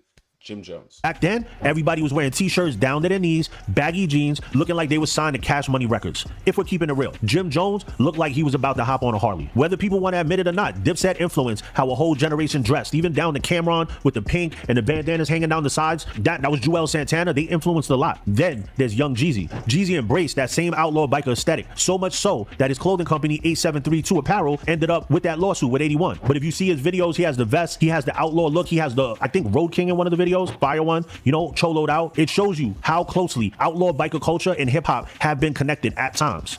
Now let me know in the comments, who else do you think belongs on this list? Now, let's talk some DMX. I know you guys are gonna hate this, but let's throw MGK on there. Let's throw MGK on there. I know hey, I said what I said. The Rough Riders. You cannot talk crossover between motorcycles and hip hop without talking about DMX and the Rough Riders. Still to this day, you hear that stop, drop, shut them down, open up shop. In every biker event, you hear that. I grew up in the Bronx, and when DMX and the Rough Riders blew up, motorcycles became super cool overnight. Before Rough Riders, the average hip-hop fan was not talking about bikes. You would see it once in a while, but not the way you saw it after. Then DMX came riding through, leading packs of motorcycles, and everything changed. Now, DMX didn't do it the outlaw way. Rough Riders had their own identity. But don't get it twisted. DMX actually rode. The motorcycles weren't props for a music video or a photo shoot. Also, if we're keeping it real, Rough Riders became a household name, and they didn't just influence hip-hop. They influenced clubs. A lot of clubs out here throw the riders at the end. At all due respect to every club, after Rough Riders blew up, everybody wanted to add that rider to the end. You got to give props to the OGs of shit, like the ones who start shit, and Rough Riders are the ones who started. That's how the movement That's how it begins. That was a really good video, guys. Wow. That was clutch. Listen, I think it's important to embrace like the gangster culture and everything, especially when it comes to fashion or music. If you're going to take influence or be embraced on something, it's important to then give it your own twist. Just copying it for exactly what it is, that's a lack of creativity mainly there. And like you said, these people aren't playing around when it comes to lawyers, bro. They will sue you all the way to the moon. They will sue you to the moon. They don't care. Who are you? A rapper trying to use our image? No problem. Let's take that money, put it into the club account, and we don't have to worry about your idiocracies anymore. This is how these people think, man. Okay, what else we got? 50 Cent, Floyd, Mayweather. All right. Well, all right. Well, all right, all right. Well, all right, all right. 50 Cent, Floyd Mayweather. Let's get into this, guys. We got Floyd a lot to get Mayweather, and he into. can no longer do the one thing he has always done to solve his problems: fight. Boxing didn't just make Floyd a Hall of Famer, it also made him filthy rich. He has earned an estimated $1.2 billion over his entire career, but today he is pawning off his watches to pay off debts, running from multi-million-dollar tax bills from the IRS, bobbing and weaving child support payments, promoting questionable crypto coins, going toe-to-toe with countless lawsuits, and gambling the rest of the cash that he does have. As a result, many are calling him broke, which is something 50 Cent had been trying to warn us about for well over a decade. Does Floyd Mayweather, is he as rich as we think he is? No. Floyd Money Mayweather's business mogul persona is looking like nothing more than a facade. He has desperately tried to convince you that he has made calculated investments alongside a team of business geniuses. I made some very, very smart investments. But there is a very real possibility that Floyd cannot read, which means he likely couldn't understand the deals he was getting into, or he is playing dumb on purpose. And now that he can't fight his way into another multi-million-dollar payday, he is looking like he's going to be the guy who earned generational wealth only to blow it all in one generation. Holy cow. Listen, as a brother, I really hope this is not the case, because this would be a terrible look for us as a community, bro. Man's made $1.2 million in his fighting career, and now he's got squat diddly? Come on, man. Even you should be able to get a brand deal off the name. Somebody call Everlast. Huh? Someone call Everlast, because Floyd Mayweather might not last, okay? This is how it happened. Floyd Mayweather Sr. was arrested on drug trafficking charges, convicted, and sentenced to 5 years in prison in 1993, which is just a small insight into the trauma Floyd experienced as a child. My mother was on drugs. My dad had been shot by my mother brother. I was right there. My dad had grabbed me, was holding me in his arms when he got shot. My dad had been in prison. And I've been through a lot. Despite his chaotic upbringing, Floyd Jr. was determined to follow in his father's footsteps in the ring. He had a stellar amateur career, but in one of his last amateur fights, he lost in the Atlanta Olympics against the Bulgarian Serafim Torodov. Floyd was not necessarily dominating the fight, but most people watching thought he would be the victor. Even the referee thought he should have won. As the announcer revealed Torodov was the winner, the ref lifted up Floyd's arms, seemingly confused. But while this kind of loss could have derailed other young athletes, Floyd said it only motivated him to become great. The referee raised my hand because he thought I won, but I'm glad that the fight went like it went. Why? If it did, it made me work that much harder as a professional not to feel that same pain again. So you believe losing that fight was the greatest thing that ever happened to Floyd? Sometimes the loss is more important than the win. If Michael Jordan never got cut from his grade 18, would we have Michael? These are big questions we all need to have answered. We still got to figure out how this man's blew all his bread, though. Mayweather Jr. That was one of the best things that happened to me. One of the best things. This setback was the perfect marketing storyline for his first official pro match against Roberto Apodaca. Promoters were building Floyd up as the young prodigy who got robbed at the Olympics, working as hard as he could to support his dad when he got out of prison. And by all accounts, Floyd delivered. He took Roberto down in round 2 with an incredibly precise shot to the kidney. But the most impressive part for new fans was that he was basically untouchable due to near-perfect defense. However, becoming a professional fighter didn't immediately make him rich and famous. Floyd only made $2,500 in his debut fight. He had just signed to Top Rank, a fighting promotion ran by the legendary Bob Arum. Bob's job was to turn fighters into stars. Top Rank put up the money to create Floyd's fights, negotiate television deals, find opponents, and slowly build his reputation. In return, they had the exclusive right to promote his fights and take a massive percentage of the money each event generated. All Floyd had to do was win, and he did. He earned the nickname Pretty Boy Floyd due to his remarkable speed and defense. His opponents barely ever hit him in the face, so he never really had any cuts or bruises. His nice guy look while being a savage knockout artist got fans invested in him, and at this point in his career, he was much more humble, soft-spoken, and generally more passionate and emotionally invested in his fights. But as Floyd kept winning, he realized something strange. Everyone around him was making way more money than he was. I took it upon myself to learn the business part of boxing. Why let a promoter keep majority of the money, but he's not out there competing? Mayweather desperately needed to renegotiate his business affairs. The problem was, making money in the ring and making money outside of it are two very different skills, and Floyd wasn't exactly prepared to be the big boss he thought he was. But real quick, I want to tell you about the sponsor of today's video. Saw Simply Safe answers to stick to the walls. Troll.com/PatrickCC. $3.2 million was still an amazing payday for most boxers' standards, but he felt like he was getting less than he deserved. Mayweather had just purchased his first mansion in the Las Vegas Mountain Trails neighborhood for $3 million and needed to bring in multiple millions to sustain the lifestyle he wanted. Him and Bob Arum started disagreeing on Floyd's payouts, also referred to in boxing as the purse. Floyd felt that it was his work in the ring that got him the sold-out arenas, whereas Bob felt that the financial risk he took on Floyd for the past 10 years, building him up from a nobody to a superstar, is what gave him the authority to choose. Now, the difference between the boxing promotion and wrestling promotion is the fact that Floyd Mayweather wanted to create his own boxing promotion. That is a key alert. That's a major key alert. Because the same thing happened with Hulk Hogan, Stone Cold Steve Austin, The Rock, when they were asking for contract negotiations. It's always, we spent X amount of money building you up. We spent this doing that to promote you and get you to the level that you are now. How can you go around asking for more money? You're more locked in the wrestling contract. But a boxing contract, he was one of the first people, especially in this era, that was able to break away from the system and to be able to put on and create his own fights. Most artists and boxers, they're not willing to take that bet because they don't have the money to do it, dude. What Floyd should get paid. This is exactly the same type of situation when an artist is 4 albums deep into their recording contract and all of a sudden they say the label is evil and that they're taking too large of a percentage and that they should be allowed to be independent now. But when the label was spending millions of dollars promoting this artist when nobody knew them, everything was fine. Floyd was able to slowly get larger purses, receiving $4.3 million against Sharmba Mitchell, then $5 million against Zab Judah, but the breaking point came when Bob wanted Floyd to fight Antonio Margarito. Floyd demanded an $8 million purse, but Bob refused. He didn't believe the fight could generate enough money to justify paying Floyd that much. Betting on himself, Floyd paid roughly $750,000 to buy himself out of his contract with Top Rank. He walked away from the man who built his career and started his own company called Mayweather Promotions. I think the best move that I ever made was leaving Top Rank. You know, I was making, 7 figures with them, but once I left them, I made 8 figures. That was the best move I ever made in my whole career, was becoming my own boss. It was the biggest gamble of his life. Instead of relying on somebody else, Floyd would now be 100% responsible for negotiating all of his business affairs. But this appeared to pay off almost immediately. His very next fight against Carlos Baldemir earned him the exact $8 million purse he had been asking Bob Arum for. To Floyd, it looked like he had just proven everyone wrong, and he followed that up by stepping up to... This is why they always try to skirt this in the media and the news.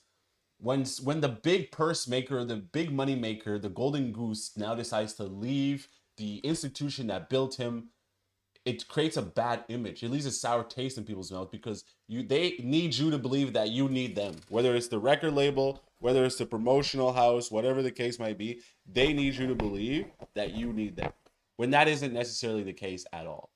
Especially if you have the gusto and gonads to be able to escape your deal. If you can do that and you have the right business motif, that is how everybody should run. They should run their own promotion and distribution themselves. They shouldn't have any major label doing it. Which is why Universal was trying to slander Drake's name because they needed Drake's numbers to look bad. Okay? Because if Drake's numbers look bad when he leaves Universal, then the private equity group wouldn't invest the money into him and Universal could keep their money maker. All right, let's get back into it. Yeah, baby.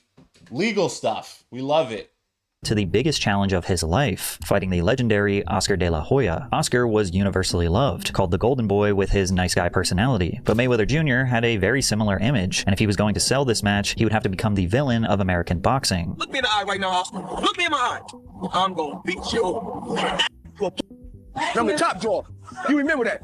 Can't be too good, guys. I chose to be the bad guy. I'm gonna beat you till you respect me. I'm gonna beat you, I'm gonna make you call me pretty. I'm gonna beat you like that. I'm still gonna be this. Making a toast to me kicking Oscar ass.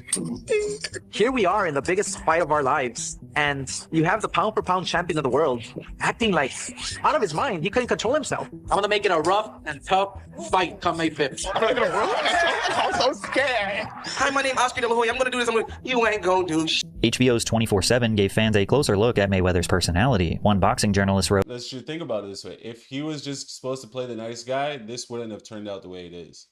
You gotta have the hero and the heel, man. It's important. It's the dichotomy. It's the villain. It creates the story. It's all about the David versus Goliath. If they're both nice guys, oh yeah, the fight's gonna be really nice. I'm so glad that you're here. Oh yeah, how long have you been training? I've been training for so long. That's so great. Everything.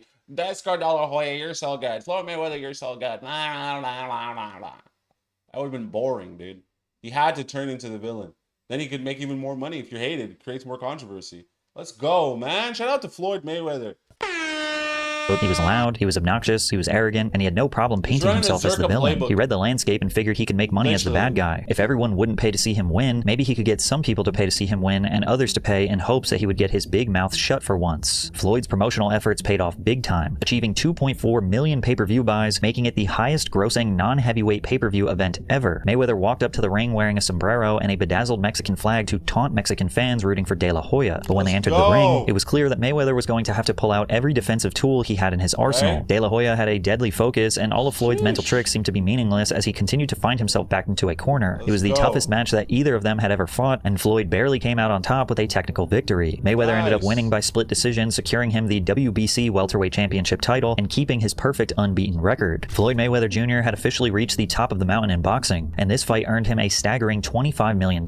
He had nothing left to prove, and at the end of the fight, he announced his retirement from the sport. This was the official end of Pretty Boy Floyd and the beginning of Floyd Money Mayweather, touting himself as a CEO. What is this outfit, dude? I could have told you not to wear this. What is this? Cow skin pants? It's cowhide pants? I think there's an occasion for cowhide pants. But this pimp jacket and this fedora? I could have told you not to do that. I could have told you that. Keep the Bentleys, but I could have told you not to do that. This outfit maybe would have been fire if he had a bandana. Then we can let it slide. But damn, some niggas, if you give them money, it doesn't matter, bro. They'll never find taste. And business tycoon. Well, it turns out that Floyd's retirement was just a way to avoid him fighting Oscar De La Hoya again. Oscar put a rematch clause in their contract, meaning Floyd legally had to run it back. But Floyd officially retired for 1 year and 1 day so he could fight someone else. Probably his one and only genius business move. In his next bout, Floyd knocked out Ricky Hatton in the 10th round in a match that earned him another $25 million. He was now in a position where he felt completely dominant over all his potential opponents, and now his only motivation to fight was based on how much money he could extract from the deal. Because I gave the sport my whole life, so I really don't, as of right now, I'm really bored with the sport of boxing. With the De La Hoya fight, I really didn't want to come back to the sport. But then I told you, if I do business with Oscar and they give me a price that I can't resist, he gonna get me back in there, and they gave me a price I couldn't resist, so I had to get in there. Trainer Roger Mayweather thinks it will be hard to walk away from another huge payday. Bill Gates still making computers, don't he? So you know what that means? If a man can make that kind of money in one night, how else we gonna get? Instead of fighting, Money Mayweather was now flaunting stacks of cash and purchasing luxury cars. 1, 2, 3, 4, 5, 6, 7, 8, 9, 10. It's $1 million right there. It's evident Floyd knew how to count, but didn't really know how to save for the IRS. Mayweather paid $15.5 million in taxes for 2001 and 2003 through 2007, only after the IRS filed liens against him. And coughing up that amount of cash is not easy, even for someone like Floyd, which is why some suspected he might only be coming back to boxing for a payday. You're a man of many things, but you're a master of nothing. I seem to be occupying my job, though. As you often say, you're just a guy with a job. I have a job, though. So who would you fight next? And guess what? Your job don't pay like my job. Well, it depends. Your job don't pay like my job. That brings me to another point. I can make $200 million in 18 months because I want to come back and steal some more money. Is that okay with you? It's fine. Okay, I enjoy watching your fights. Okay. Who might be next? It doesn't matter. All right. How about Manny Pacquiao? If he wanted, he can get it. Mayweather's next bout was against Juan Manuel. This is what you need. You have to be the braggadocious guy in front of the camera, yelling and giving them what they want. What do they want? They want to see a nigga go crazy? Sure, possibly.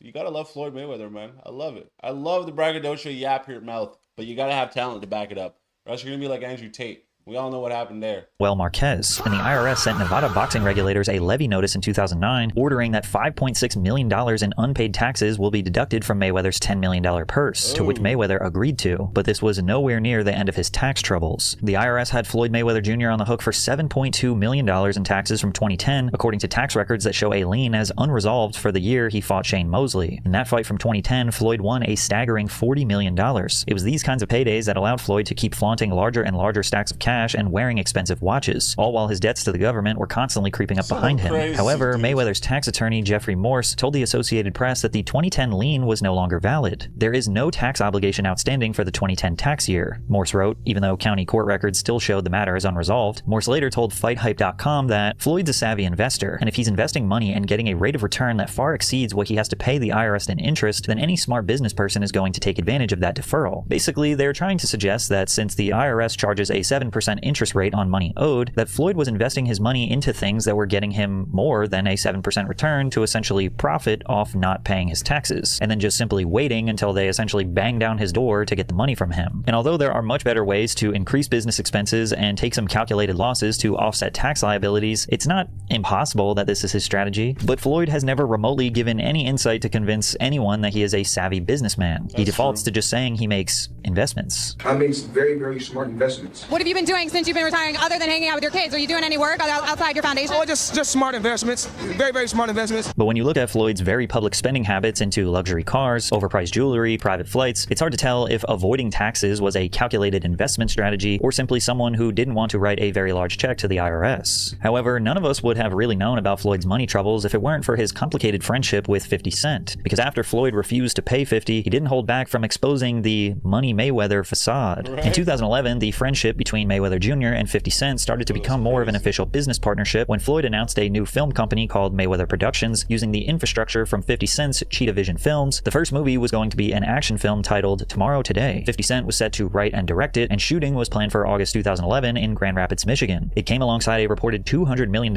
investment deal for Cheetah Vision to produce and release 10 movies distributed by Lionsgate. All of a sudden, they $200 million to produce 10 movies? What is that? Let's go. That's like what? $1 million? $2 million? Nah, even if we divide it by half, how much money could you really put in it? 10 million? 10 million times 10? Okay, then what? Every movie's 20 million? 20 million times 5? It's not bad. Okay, that works. To produce 10 films. So $20 million per movie, 200 million. It's not bad. They're gonna be very like low budget films, but 10 million or 20 million to produce a movie is still a lot of money. were constantly seen side by side in commercials, magazine covers, and formed TMT, which is an acronym for the Money Team. It seems like a fair assumption that 50 Cent had access to the entertainment industry, which Floyd presumably wanted to make money in, and then Floyd had access to the boxing industry that 50 Cent presumably wanted to invest in. Floyd said, "As far as boxing, I think 50 is going to be involved with the promotion side. We might even have him fight on pay-per-view one time. We don't know what the future holds, but he is getting involved with boxing." Unfortunately, when Floyd was getting in trouble with the law, their partnership started to crumble. You see, Floyd had a bit of a history of violence outside of the ring. He was convicted in 2002 of misdemeanor battery stemming from a fight with 2 women at a Las Vegas nightclub. He received a suspended 1-year jail sentence and was ordered to undergo impulse control counseling. He was fined in Grand Rapids in February 2005 and ordered to perform community service after pleading no contest to misdemeanor assault and battery for a bar fight. He was acquitted by a Nevada jury in July 2005 after being accused of hitting and kicking his ex-girlfriend Josie Harris during— Josie, what do you think? You think this man doesn't have demons? The man's job is to fight. Whether it's fighting you or fighting the demons, fighting the bankruptcy, he's always in a fight. This is how the man's grew up, the trauma, the stress of it. You have to look at how somebody was raised. He's raised in an environment where his daddy went to jail. He was raised as a boxer, fighting and fighting the bag. You get him all twisted up. Man's gonna fight you, girl. I don't want to see it, but damn. Damn it, Shotty! An argument outside a Las Vegas nightclub, and a boxer having a short fuse is no surprise to most. I mean, how could we forget his legendary crash out against 80-year-old Larry Merchant? You were aggressive and trying and taking advantage of what you saw. You know what I'm gonna do? Because you don't ever give me a face shake. You know that? So I'm gonna go and let you talk to Victor Ortiz, all right? I'm through. They put somebody else up and give me an interview. What are you talking about? What are you talking heard him. You never give me a face shake. HBO need to fire you. You don't know about boxing. You ain't you not. This is a straight WWF thing right now. Where's Jerry Lawler? Jerry, get in here. Throw a couple 2 cents.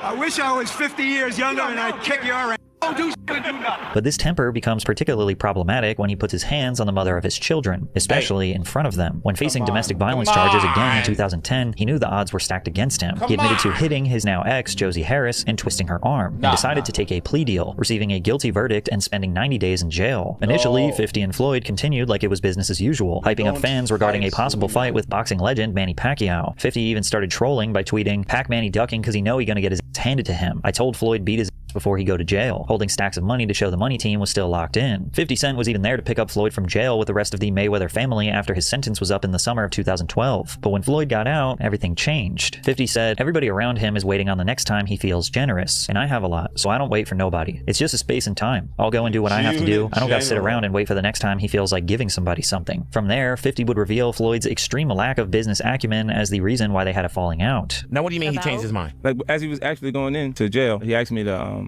help him with Mayweather Promotions. Right. Then as he actually got in and I took a look, I realized there is no Mayweather Promotions. There's no LLC, there's no seal, it's not incorporated, it's just a name. Yeah, that comes out people's mouth. Technically, Floyd is a Golden Boy fighter. Fights on every Golden Boy card. They do all the footwork on like every the show. negotiations and the imprint, the paperwork. They build the whole show. When he says helping with Mayweather Promotions and it's not there, I go, okay, I know what he means. He wants me to get it together. Put it together for him. So I do TMT Promotions, I get it all the way together, sign the actual fighters. I brought him over while Floyd was still incarcerated. Yeah. Then he comes home. There's the Let's Get Floyd Back in Pocket campaign that goes on, where it's $300,000 chains being bought and buying the new Lamborghini and all these new things, and I'm sitting there going, yo, when you gonna give me the money? Because you had already invested. Right, like when you gonna give me your half of the money back?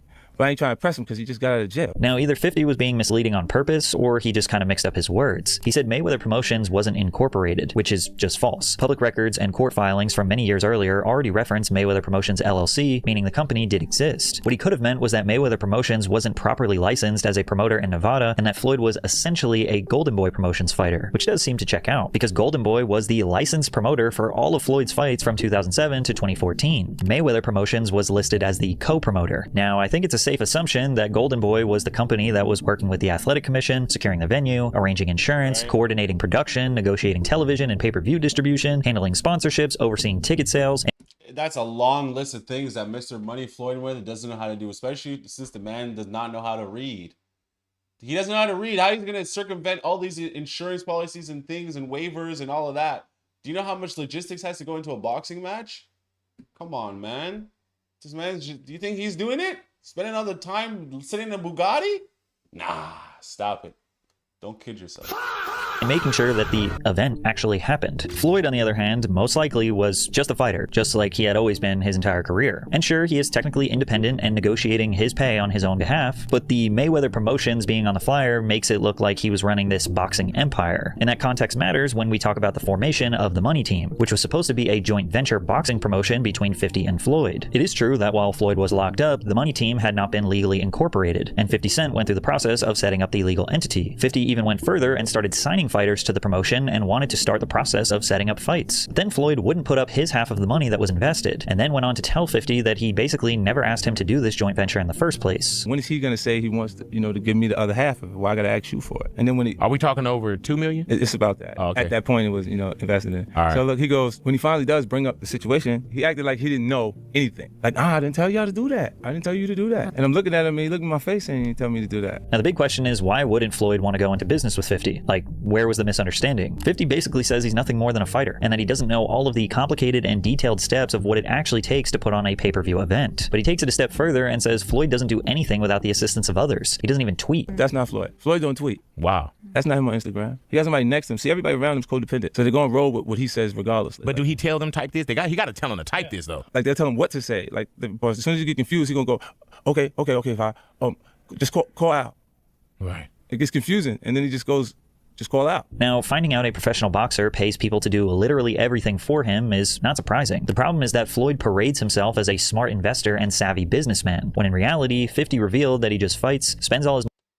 It's so crazy. This is what I always tell y'all about the idea of perception and creating this perception or narrative around whatever it is that you're wanting to achieve. Because unfortunately, we live in a world where what it looks like is more important than really what it is. A lot of people get caught up and don't realize what it is, right? Because you want to live in this fantasy, the escapism of the luxury of things, when it's like a lot of times you actually need to be very disciplined and have your P's and Q's and be consistent, especially if you're going to keep this large sums of wealth of money. A lot of times, a lot of times people get mixed up. That's why a lot of your favorite celebrities or rappers or people like that, they ain't really busting like that. They're spending their last dollar to eat and keep up their act and perception. All right. money, then fights again to make the money back he just spent. Him making the decision to not put up his half of the actual money is fine. It's kind of trapped in a regimen of fight, get the money, spend the money, fight. Fight, get the money, spend the money, fight. You know, there's no investments, no income from anywhere outside of him fighting. I look forward to having him be involved in situations where he can continuously have income so he doesn't run into what so often fighters run into at the end of the career, not having any financial support or money around. After cutting ties with Floyd, 50 Cent repeatedly hinted that he was doing business with Manny Pacquiao and even suggested that the two would work together, but no formal partnership ever emerged. So 50 resorted to doing what he does best, trolling. A perfect example is when Floyd went out of his way to touch T.I.'s wife Tiny at a red carpet event, and 50 Cent made a video pretending to call Mayweather and tell him to chill out because T.I. might get violent. Chat, what the f is going on, man? Niggas tell me you down there at the Fat Burger fighting over Tiny. Now that's T.I., man. You gonna cause these niggas to buy more guns in Atlanta. Floyd responded to 50 in an interview where he said, "God has blessed me with an unbelievable talent, with fast feet, fast hands, unbelievable defense, and a very, very sharp mind. So I'm thankful for that. Of course, hip-hop artists, they come and go. They come and go, but I'm still here." A lot of these rap artists rap about certain things, but I really live it. Like, you know, every home that I have is paid for. Every car that I have is paid for. And I am a $100 million man. I mean, this is the truth. It's not a lie. I mean, if these guys claim that they're doing certain numbers in certain units, we'll see. My fight is already sold out. 50 woke up the next day and responded to Floyd's comments with one of his most iconic videos ever. Woke up, I look at the computer say, Floyd said, T.I. Nelly 50. I'm like, what do you say me for? Nelly your first baby mama, Melissa, then took your fiance. Say that nigga. The internet exploded, and Fifth wanted to keep the laughs coming, so in honor of the ALS Ice Bucket Challenge trend, he decided to challenge Floyd. This is a special ASLELS challenge for you, Floyd. If you can read one full page of a Harry Potter book, nigga, I'll give $750,000 to whatever charitable organization you want to. The bucket of ice, man. Fifth sensed that Floyd might not be able to read the Harry Potter book, so he made some changes to his challenge. I had a phone call from my man Jimmy Kimmel. Jimmy said if Floyd accepts the challenge, then he'll put it on the actual show, so you can read it on the show. We don't want to put pressure on you. We know you can't pronounce those words in that Harry Potter book, so we're going to let you read Cat in the Hat. Sadly, 50 Cent is hilarious, man. Oh, man. Literally hilarious. He always does this. When it comes to beef, whether it was with Rick Ross, T.I., it's just, he will annihilate you because he's relentless, dude. He studies this is the rules of law of power, bro. Just completely berate the enemy until there's nothing left. Like, you have to go until the enemy is completely decimated. Once you start an attack, you don't relent. You don't take your foot off their necks, bro. Shout out. Floyd never accepted the challenge. He only responded with a picture of some multi-million-dollar check saying, "Read this $72 million."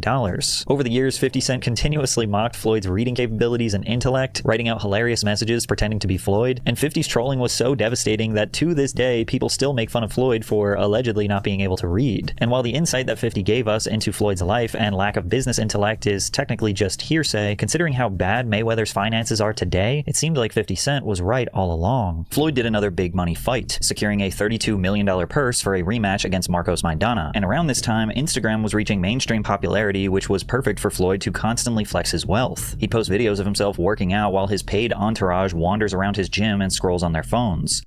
Deals he was supposedly invested in. According to Floyd, when he claimed to have purchased 62 apartment buildings in Manhattan, he wasn't just blowing smoke, but rather he had been taken advantage of by Jonah. Conveniently, Jonah is allegedly responsible for it all. The bad checks, the unpaid jet fuel bills, the insane claims of owning New York City skyscrapers. Floyd claims these were all Jonah's predatory business methods. Floyd also claims that Jonah had used $100 million worth of jewelry as collateral to take out a $13 million loan behind the back of his client. Not only did Jonah deny these allegations, he brought receipts in an exclusive interview with YouTuber Spencer Cornelia. Around August 2025, Floyd needed cash money, so he decided to start pawning his jewelry. Here's a text on August 25th, 2025 of Jonah sending Floyd an image of his watch and the word loan below. That represents that watch as being within the group that was being pawned. Here's the second image sent on that day. The top image is a collection of watches that were grouped together for a November loan and that many... The crazy thing about this, and this is how you can understand that a lot of these people don't understand what it means to have any sort of investments or finances. They don't get it.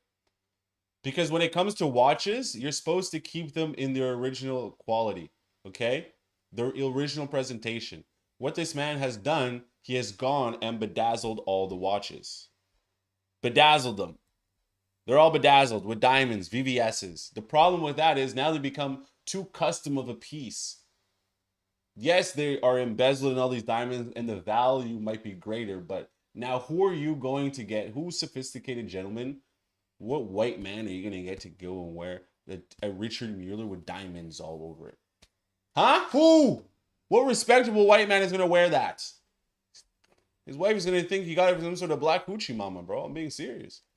You gotta be careful out here, man. This is what they don't understand about investments. A lot of like, if you take out the jewelry and you melt down the metal, then this is what you're gonna have to do with the piece, because it no longer retains its value that you paid the $300,000 for it or $1 million for it, and now it's bedazzled in diamonds. No, bro.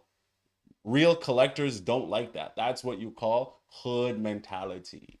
Had been returned after the balance was paid down. Here's the next message of another collection of watches that were used for a loan. The image on the left is an exhibit Floyd included in the complaint. Within this list are 4 of the watches you see in the text message on the right that were included in the group of watches that were pawned. This indicates he continues to lie about not knowing that his watches were getting pawned for a loan to fund his lifestyle. Text messages also show Floyd directly acknowledging the $13 million loan, with a majority of the balance set to be paid by pawning off watches he used as collateral. Now, there's nothing wrong with Floyd figuring out a way to get some cash off his insane watch collection. The problem is it hurts his perception as a business mastermind. In the eyes of the public, it makes him look desperate for money, and it also makes it seem like he doesn't even follow his own basic advice. If you make 100,000, you have to put 50,000 up. If you make 100 million, you have to put 50 million up. You have to save money for a rainy day. Mayweather alleges that Jonah caught.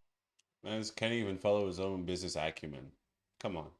Listen, guys, this was a perfect example. Save your money. Live below your means. You need money for later, because just like a fighter, we're not always going to have the same energy that it's going to take us to wake up at 3 a.m. in the morning and go work the labor jobs, or even spend all day streaming and editing like I do. Whatever job it is, at a certain point, your body is not going to be able to do it anymore, okay? So we all have to save money. I'm in there too. This is what my current learning period is. Learning how to save money, okay? I'm a numbers guy, okay? Whose BB is that? Is that your BB? Sorry. I'm a numbers guy. I'm a numbers guy, okay?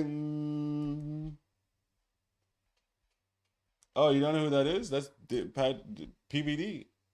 You guys don't know PBD? How you guys out here and you don't know PBD? How you out here and you don't know who PBD is?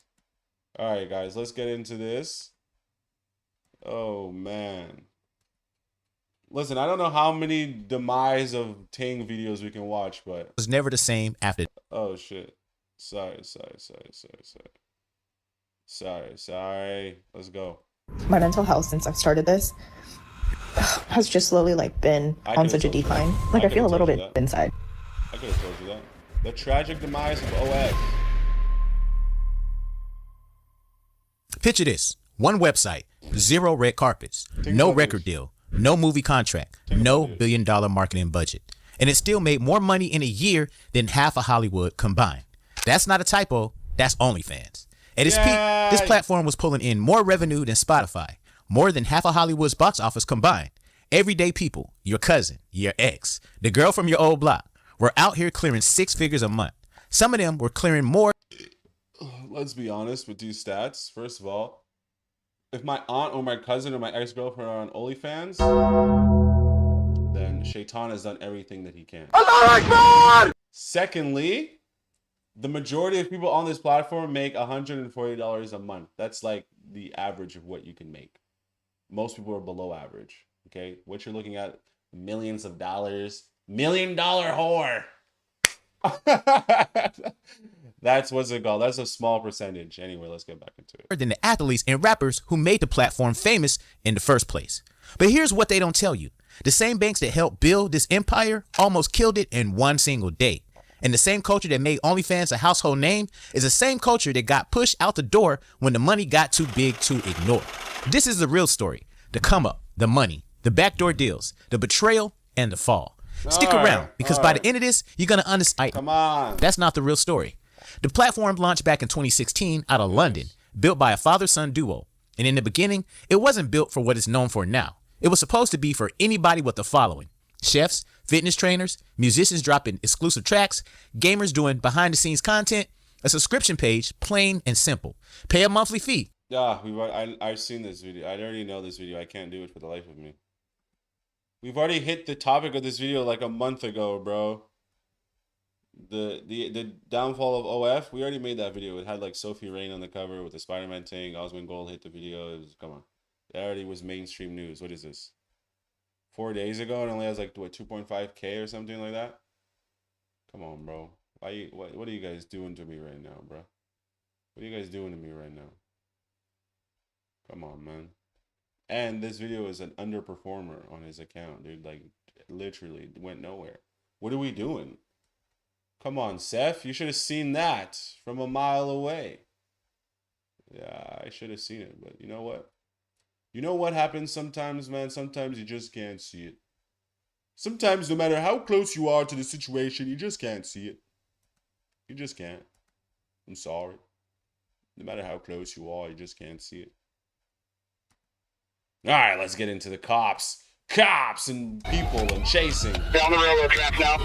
On April 3rd, 2025, dispatch in Eau Claire, Wisconsin received Shout out to Midwest Safety. multiple 911 calls about a maroon Chevy driving towards pedestrians on a sidewalk as school was starting. Officers fanned out to search for the vehicle, but had no idea that 7 cars would be destroyed before this was all over. But the biggest question was whether the suspect could be stopped before tragedy struck. You put me on 7 Oh, minutes. He's up on the sidewalk. All right. Let's go.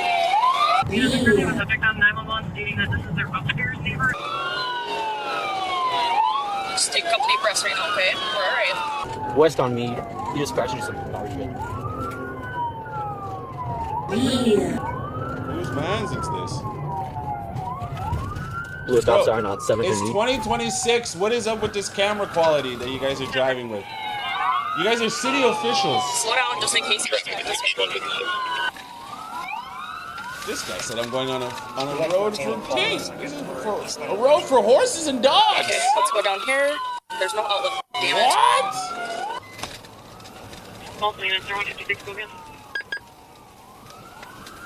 Bro. You can make it, dude. I can't make it through there. You guys can turn around. He's going south there. He just turned eastbound. Going back for 30. 168's got him. He makes you guys look stupid. He makes you guys look stupid, bro. Like it's Looney Tunes commercial. Kills, man.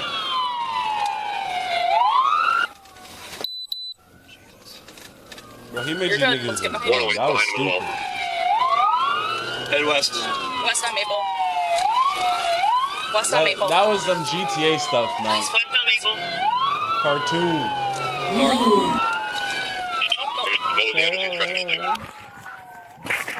Oh, the spikes are coming out?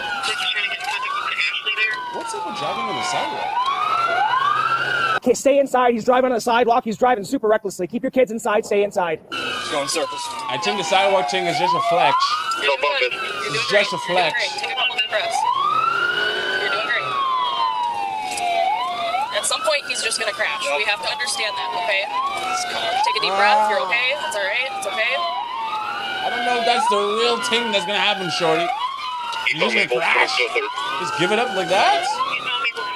Get behind him. Get behind him. Get behind him. Go. It's fine. It's fine. You I hate that she was kind of right though. hear that? Yep.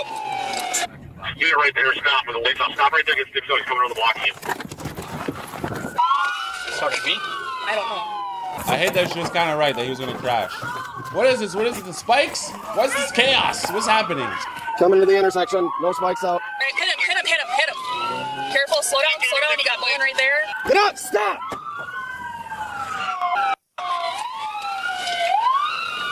Don't let him through. Don't let him through. All right.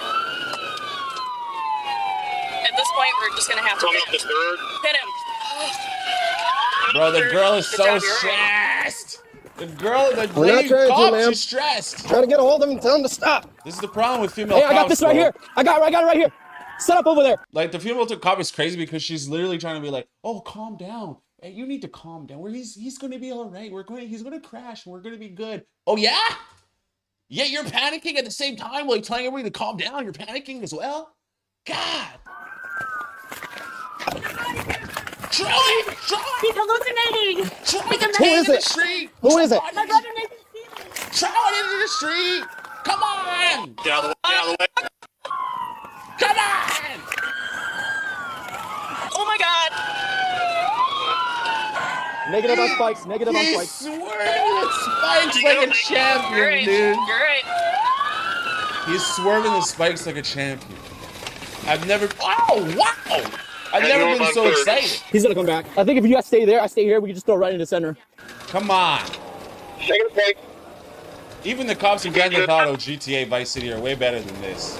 I'm gonna try to pit him when we get over the bridge here. He went on correction, back on 3rd. Garden Street. He's back on 3rd. All right. Come on, guys. You got this. Hey, just watch out. You guys don't have a barrier, so he might run into you guys. You got this. Driving circles, man. Come on. All right, at this point, if we get the opportunity, we just need a pit. Get in front of him. Take a deep breath. It's okay. It's okay. I'm with you. You can box him in. Let's get really, behind really trying to calm everybody down. It's all right. Negative pit. Squad. On Truex. On Truex? Listen, I will say this. You guys have to throw it up to the mans, bro. During this whole high-speed chase, he's really held his own. If there was like a record for time, I think the #1 chase, is OJ? Having to chase for that long? But this guy's really putting time. He's putting time on the meter, bro. You have to give it up. He could be setting a new record here, for real. You can't move, RT. You have some top tire. Box him in right here. Box him in right here. I don't. Box him in right here. Box him in right here. Careful. All right. Oh! Big body. All right, let's go. One way zone. All right, get up behind him. Out Big there. body, You're he's good. pushing back. I'm Big going to body. in front of me, but Ben's going to be over the street. Body like a Heisman Trophy, nigga, bro. Take a deep breath, okay? You're doing good. Stop You're trying doing to a great calm job. everybody down. It's not working. This lady's trying to play Continue mom on, Truex. on the If you guys radio. want to stay here, I'm going to go try to see if I can get ahead of him. Turn her radio All off. right, slow down. Okay, we got to figure out which way he's going to go.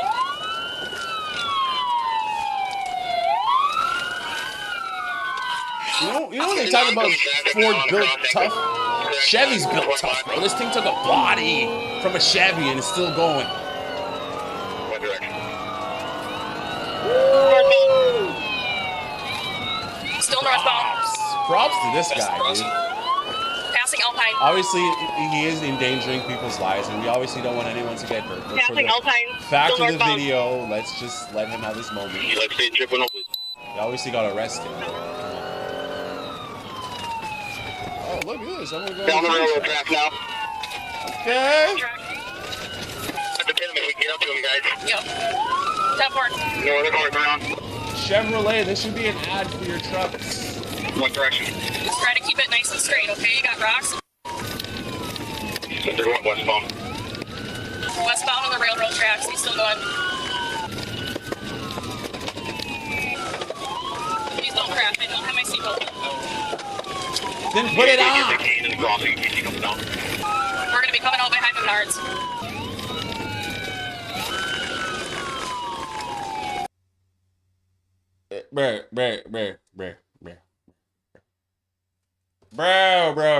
Bro. She said, I don't have my seatbelt on. Oh, what? Bro, you're in a high-speed chase where anything could happen. And you're the one calming everybody down. Oh, calm down. Don't go so fast. We're going to make it. Left turn here, left turn there. Okay, shorty, how about you put your freaking seatbelt on? So in case you do crash, you're not the person trying to tell the AMC emergency guy, be like, no, don't lift me like that. My neck hurts. My neck, the whiplash from the thing. You have to, I'll guide you to it. Listen, nothing worse than a shorty that won't stop yapping. Still lost on the tracks. Turn north. Like her. He's going into these parking lots trying to box him in. Chevy commercial, dog. Like a rock, baby. This too. Careful. Ramming his authorized at this point. 10-4, we've done that. He's in a big SUV. Northbound.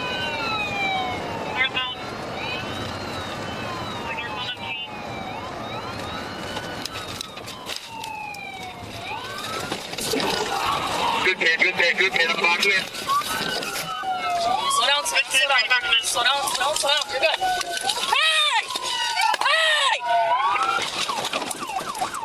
W so far. Oh. Get in the back. Keep pushing, you guys. I'm out of the chase. Keep pushing. Keep pushing in that ditch. I'm out. Motherfucker!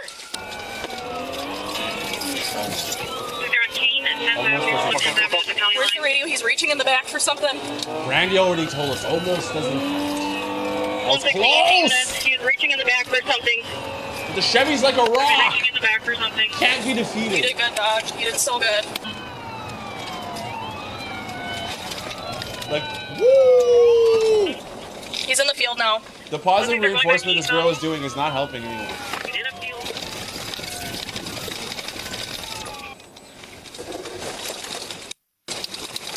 Number, he went eastbound. He is southbound in a field from that direction. Eastbound. 114 still on, and we're southbound to the field, going back towards the RCC. I never would have thought the Tahoe was an off-road vehicle. It's really It's alright, dude. Just keep pushing until we can't anymore, okay? Unless it's too unsafe for us to keep going. Headed eastbound now from that field. Headed eastbound from the field. Looks like he's going towards the Careful for the pole. You're good. You're good. Alright, we got some more there. Looks like your boys here. Yep.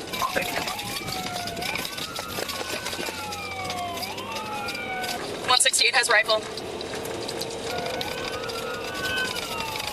At this point, like, hopefully we can get enough units to just... So they're going more east towards 7th Avenue. I will say this though, guys. He has been putting on a clinic. This vehicle started to smoke pretty good. Ooh, the rock! The rock is not surviving. The Chevy rock, built rock, like a rock. You're good.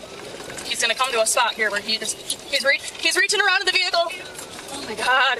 Don't go in the field about 4,900. You see what I'm talking about? It's like she's the one trying to play it off like it's like not a stressful situation, trying to calm everybody down. But as the things start to escalate, you can feel the tension in her voice that she in herself, she's scared. Yeah, okay, you can be scared, but like, yo, I can hear the scaredness over the radio. I would turn the radio off.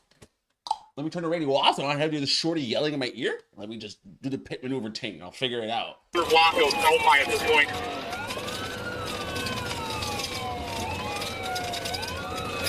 Slow down, slow down, slow down. It might be stuck.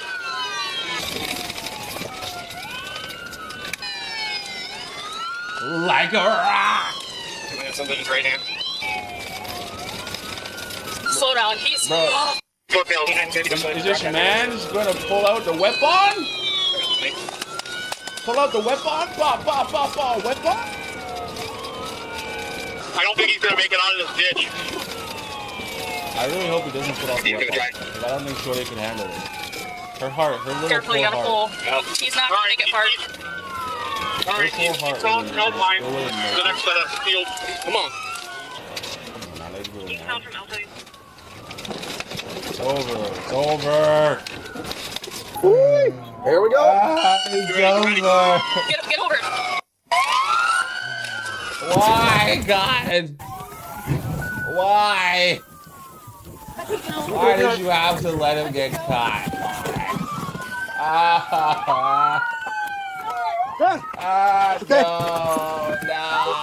No. Why do you hate the criminals, guys? Hands! Yeah, you called the dogs out. You let the dogs out. If you come back, stay behind. No! You brought the dogs! Oh, God. Monso, you brought Monso out? Oh. Someone's got pepper ball. I can pepper ball them out. Windows are down. God. I got the vehicle. I'm so emotional. First of all, this local city police have a Twitter account. That's fugazi. Someone breached the side window in 40 weekend. What's this vehicle about pepper ball? Get out of the vehicle! Oh, dang. I got pepper! Go. I got you covered. Pepper! Pepper out! Ooh! The pepper don't stop. The pepper don't stop.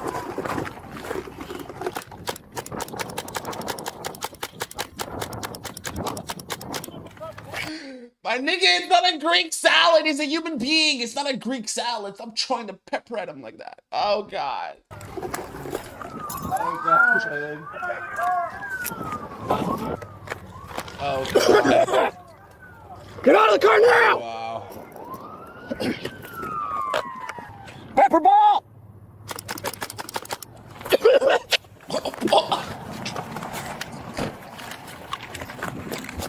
Man literally was throwing so much pepper, he peppered himself, bro. He Bill Cosby'd himself, dog. Wow. What an L.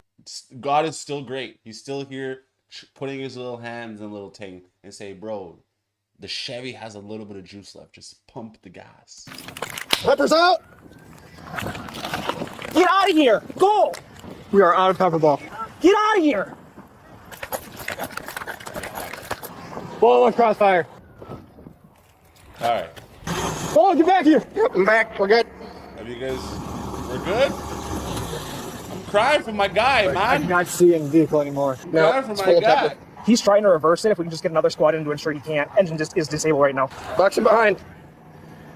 Oh, the Chevy can't go in forward, but it can go in reverse. Clear.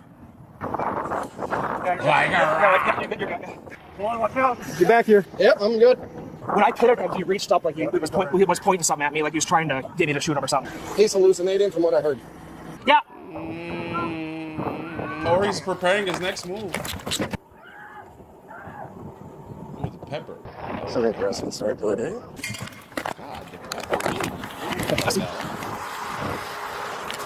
Yo, Monso is ready for action. I'm getting him ready right now. He's ready for action, dude. Alright. Glass. Did your airbags go off? That's me right here. Oh, God. Ready? I got them ready. Yeah. Yep, go. You can hear him yelling in the car, dude. All right, Monso, you ready? Nice. Monso, you ready? Stand by. If he comes out on his own, great. If not, I can send a dog in and I can use long line dab. So we'll go up there. Okay, here's what we're gonna do. Noah, you're gonna stay long. I'm gonna grab. This is good tactical work. Very good tactical work, boys. You did it. There's no bag. Maybe give up, baby. They got 40. We're gonna be coming up. You try to open the door. Watch the crossfire coming over. Yeah, we're back up then. Hold on. Oh my God. 18. Oh, Monso's getting geared up. Hey, you want to take a step back? Okay.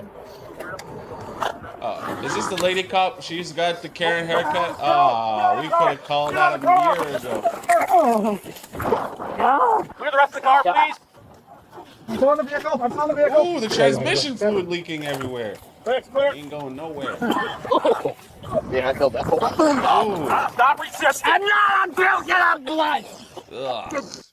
Monso! They didn't have to let you go today, Monso.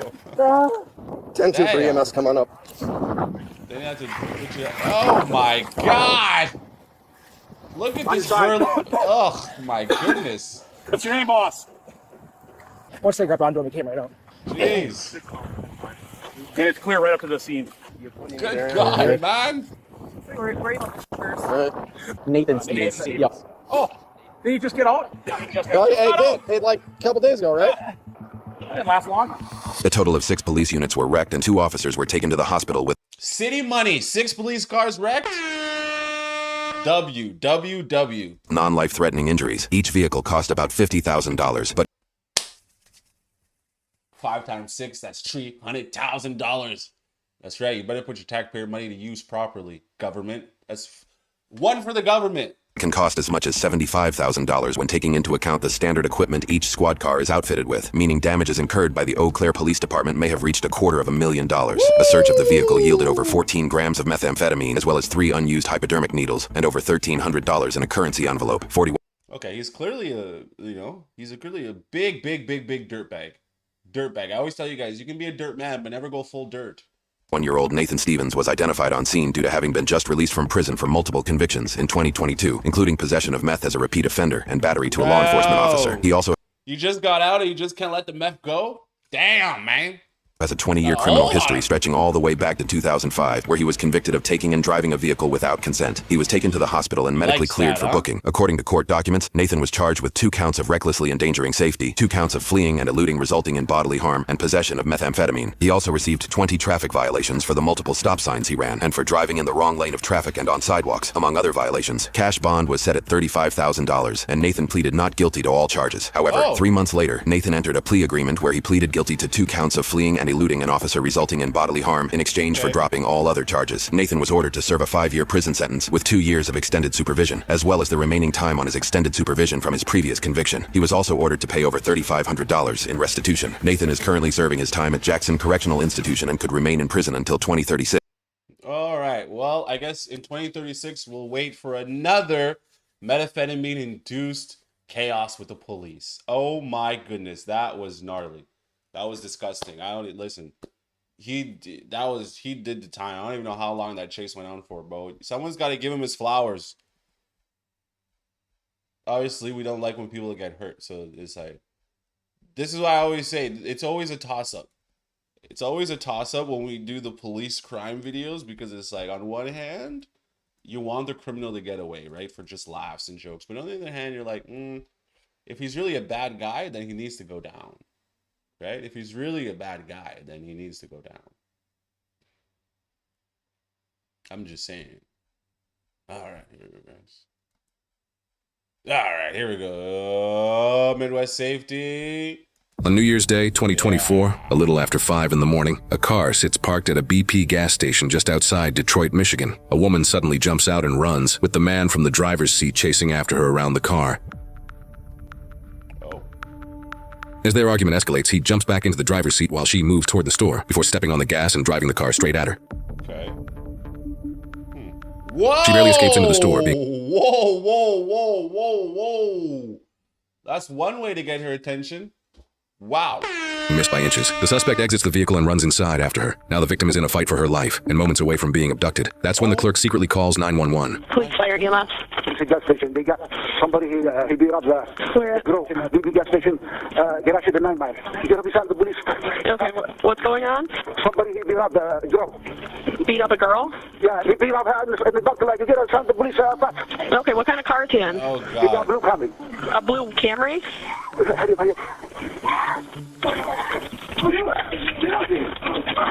Okay, she's clearly not one of his lady friends. Because if he was a PIM, then he'd have to protect the property. He can't hit the face. Hit her anywhere but the face. Right? Clearly the way he's throwing and tossing her around. Yikes. And she's bigger than him. I don't understand what the situation is.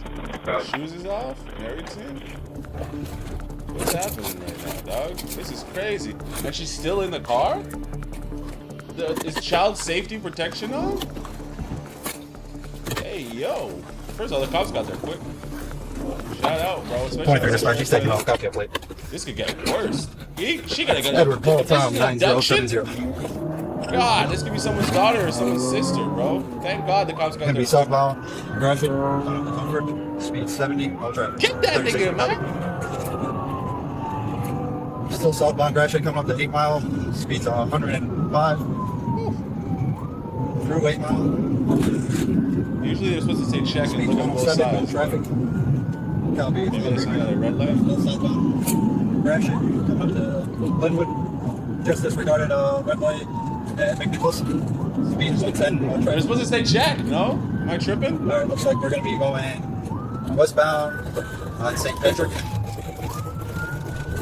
Ooh, he almost took out the stop sign. Speed's 25. That'd be going southbound Bradford.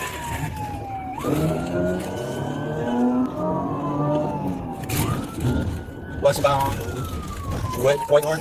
Bro, these cars cost $75,000 after you paid the 50 G's initially to purchase the Explorers.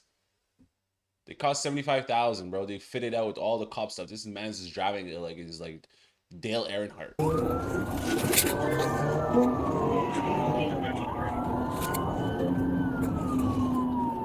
Southbound Gunston, speeds 25.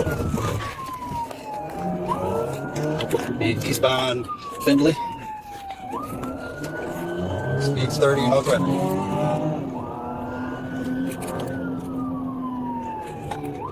Bro, you'd have to like, Northbound Bradford. You'd have to know the city so well to be able to evade police. Eastbound Woodward. At least he slowed down. At least he's curious. Speeds 40, no traffic. You have to know the city like the back of your hand to be able to escape him like this. These northbound, little left drifting. and rights and turns that he's taking right now, they're not playing in his Westbound, favor, quickly. bro. They're not playing in his Northeast favor. 30. Okay. I think also a lot of times a lot of these people are not equipped Northbound, for Devon. criminal lifestyle, bro. They have no license plate flipper. They can't turn the rear lights 25. off, the Okay. headlights out. You should be able to turn off all the lights in your Slowing vehicle down. when you're being Sure, pursued. stop sign at handbrake. Just saying. You have to prep to know that one day we're going to be in a high-speed chase. The westbound Burlow. We should have everything in place to make sure that we don't get caught. That's how you know most of these criminals, man. It's just a wake up on a whim. Hey, guess what we're doing today, guys? We're going to go beat a bitch at the... Sorry. We're going to go beat a lady at the gas station. It's not nice. It's not nice. It's not nice.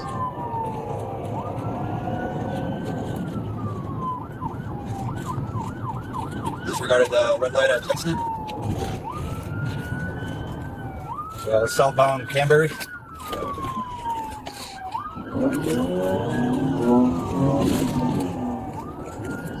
Using this vehicle, Eastbound on 7. The fact that this guy is relentless and he won't stop, you have to throw it up to him, man.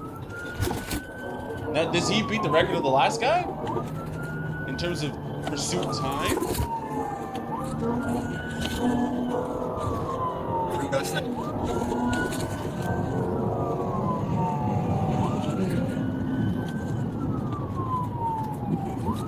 Disregarded the red light at Strasburg. Speeds 90, no try.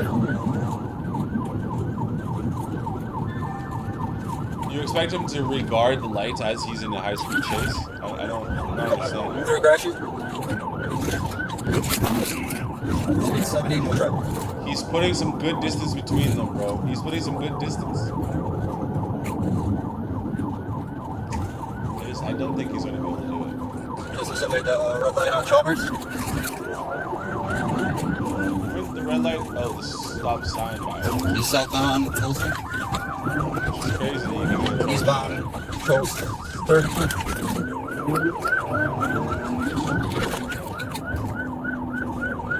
Isn't this the same street we were just on? You see, you have to take advantage of the traffic. You see how that he almost got, they literally smoked? Good use of using the traffic. Good example of using the traffic. He almost got smoked there. First of all, he keeps taking us back on the same streets. Told you, this guy he wasn't prepared for this, dude. He was not prepared. He doesn't have an escape route, he doesn't know where he's going. This is a cheap criminal, dude. He deserves to do the time. Bell out, bell out.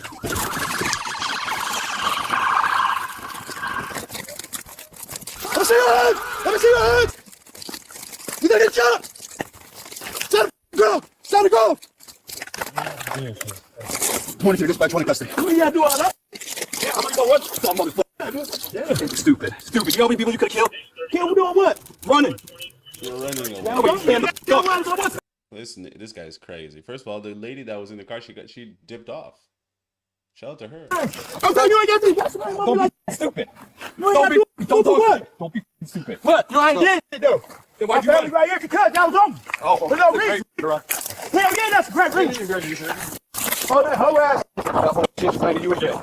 Okay. With a felony charge. Multiple what? That was on me. With the target. Red light violation. Look back. Pass directing. What the whole ass? Car's gone. Get in. I know how much money I got. No, pull my shit in. You pull my shit out. No, you gotta take my I-10. Take it. Damn. Take my shit out here. Shout out to Midwest Safety. No, that's my sister right there. I know how much money I got. Don't worry, they ain't gonna take your money, dude. That's a whole case. There's a lot of paperwork. They ain't trying to do. Ooh, we got two idiots. Oh, we got your boy. Yeah, whoever took the car. All right. 23 is out in Detroit. What's going on here? Because she was the one who got it. Yeah. This ain't me. Yeah, it is. I got assaulted at East Park. Why you got So why'd you take off when you got I out of didn't the take car? off. I wasn't driving. Right. So why'd you take the car after we I was went back to my mama's house. What you mean? I got assaulted. Go watch the cameras. You called us? I didn't call you. I got assaulted. I called my mama. My phone is still at the gas station. What do you mean? You're not understanding.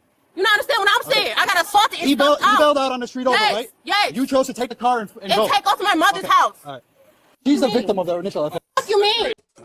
All right, I can see the situation here, guys. Listen, she was, you know, clapped up a little bit at the store. That's not it. Listen, you gotta respect all women. Women are flowers that are to be protected at all costs. All right? First thing. Second thing, she is the victim, bro. The way she was smacked around, come on, man. She deserves a little bit more than that. The way she was smacked around. So if she's trying to flee, you have to also take that into consideration. Like, yo, I'm trying to get out of here. I don't know if you guys are gonna catch him or not, but like, I'm in trauma. That was literally a kidnapping.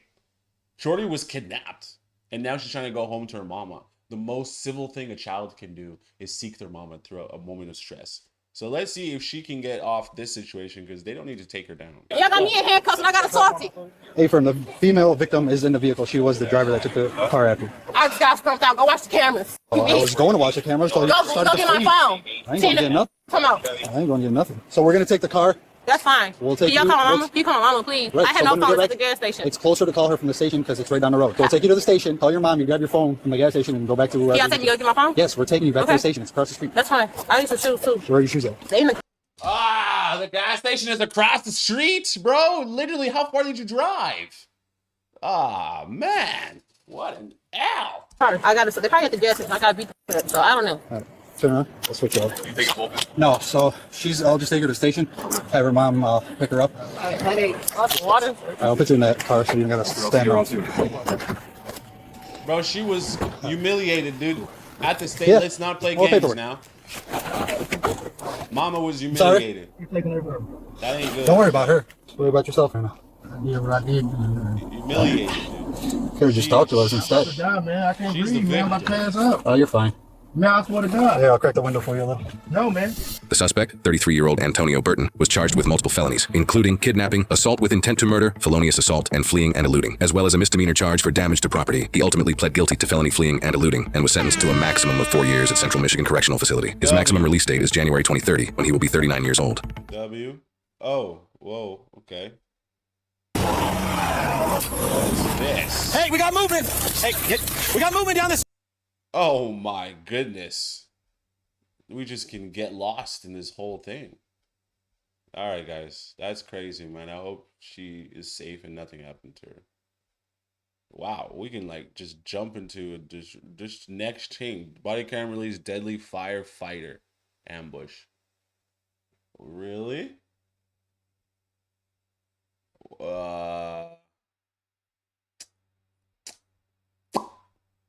Let's save this for next time. Let's save it for next time because, bro, it jumped us right into the action. It's like, it was so captivating from the very moment it began. So I guess we have to just... This one has 13 million? Oh my God. Hold on, we're going to put these away. On New Year's Day, 2024, a little after 5 in the morning, a car sits parked at a BP gas station just outside. Put these away. We're going to put these away, guys. July 30. All right. Everybody needs to calm down, bro. This is too hot. It's too hot. It's too hot right now. The videos aren't adding up. It's too hot. It's too hot. Okay, we got that. We got this one. Okay, next one. Woman plows to the... Beauty. This one 1.5. We can get rid of this one. It's pretty hot though. It's 4 days ago. All right. Don't worry. All right, here we guys go. All right, here we go. What is this? PBD and such? Okay. GTA news? Is that what we got next? Okay. Well then. Before we get into that, let's get into the idea of keep stepping. Keep on moving when everything looks kind of bleak, baby. Keep stepping. Even when everything looks bleak, keep stepping. What's up, everybody? Today's words of wisdom, I guess, if that's how you guys look at it, is just about the idea of keep on stepping. Keep moving. Negative things might happen in your life, right? certain people that you really adored in your life, whether it's a family member, a girlfriend, or a friend that were really close to you and helping you on your mission. This is what we call destiny helpers. And unfortunately, sometimes some of these destiny helpers have already accomplished their mission with you, and now they must leave you. It's not a matter of when, if your mom or parents will die. It's a matter of when. And everyone's always like, oh, when this happens, if my parents die, I'm going to become this. I always talk about if I lose my mom, I'm going to go through a villain arc. But why?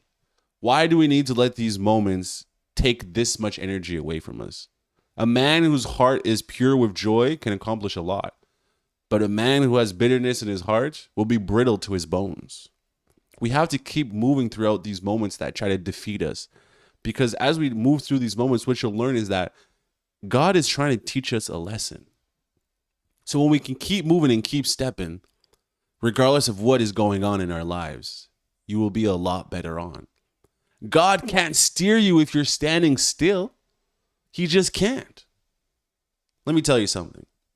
This one time I went to, it was a funeral.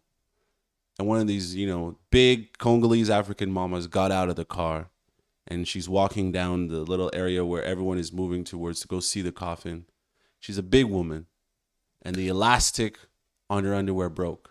It fell to the ground. Now, in that moment, everyone is looking, snickering. You can hear all the little kids snickering. But you know what Big Mama did? She stepped out of that underwear and kept on stepping. She just kept on moving. You know why? Because she understood that in that moment, there's nothing. If she keeps moving, she can move past the embarrassment. She can move past this moment. Now, the story isn't mine, but it relates to what is going on here. The fact that a lot of us, we get caught up in life. We let life bog us down. We let things that are supposed to use us as a teaching lesson and as a moment of reflection, we let these things take our energy away from us. Turning off all the lights in the warehouse, in the factory. That is your life. Can't let these things do that. You got to keep moving. If life is hard, it's okay. It's okay to get a little help from the crutches. It's okay. It's okay to weep through it. It's okay to cry as long as you keep moving. All right?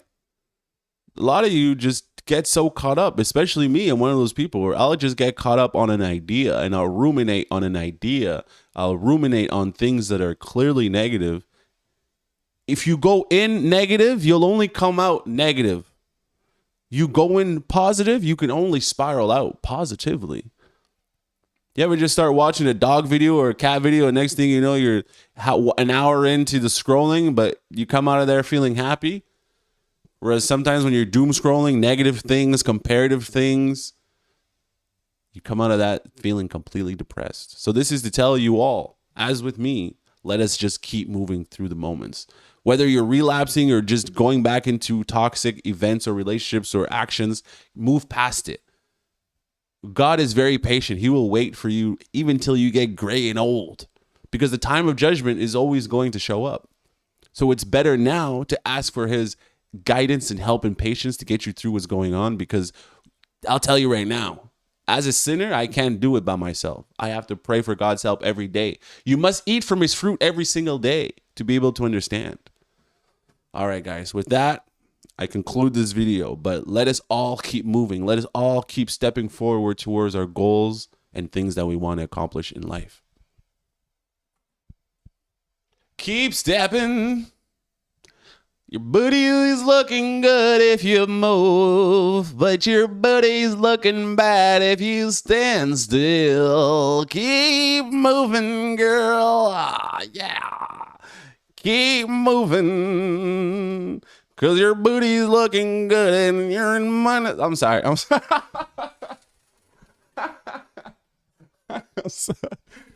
I'm so sorry. I'm so sorry. I'm so sorry. I'm so sorry. I'm so sorry. I was like, what was that? What was that? What was that? What was that? What is that? What is that? Is that a declaration of your foodiness? Your foot? No, it's not a declaration of my foodiness. I'm just letting you guys know, man. All right. One of these days, we're going to have to figure out, how can we do a video without having to wear the headphones? Like, is there a possibility to do that? Like, how all these niggas be making videos and stuff and not wearing headphones? Like, how do they hear anything? I mean, I could do this. Shot, not a teaser, nothing. And everybody in the comments is losing their minds about trailer 3. Is it delayed? And myself included, honestly. Okay, all right. Here we go, guys. Let's get into this video. Unfortunately, I gotta wear the headphones. Unfortunately, this take a nigga like me, a pretty nigga like me wants to wear headphones, huh? Look how beautiful I am, man. Every single day I show for you niggas, beautiful, all the time. Sorry. Beautiful. Where is the trailer? GTA trailer 3. Listen, I'm just as curious as you guys are. All right, let's figure it out though. Today we got Swah.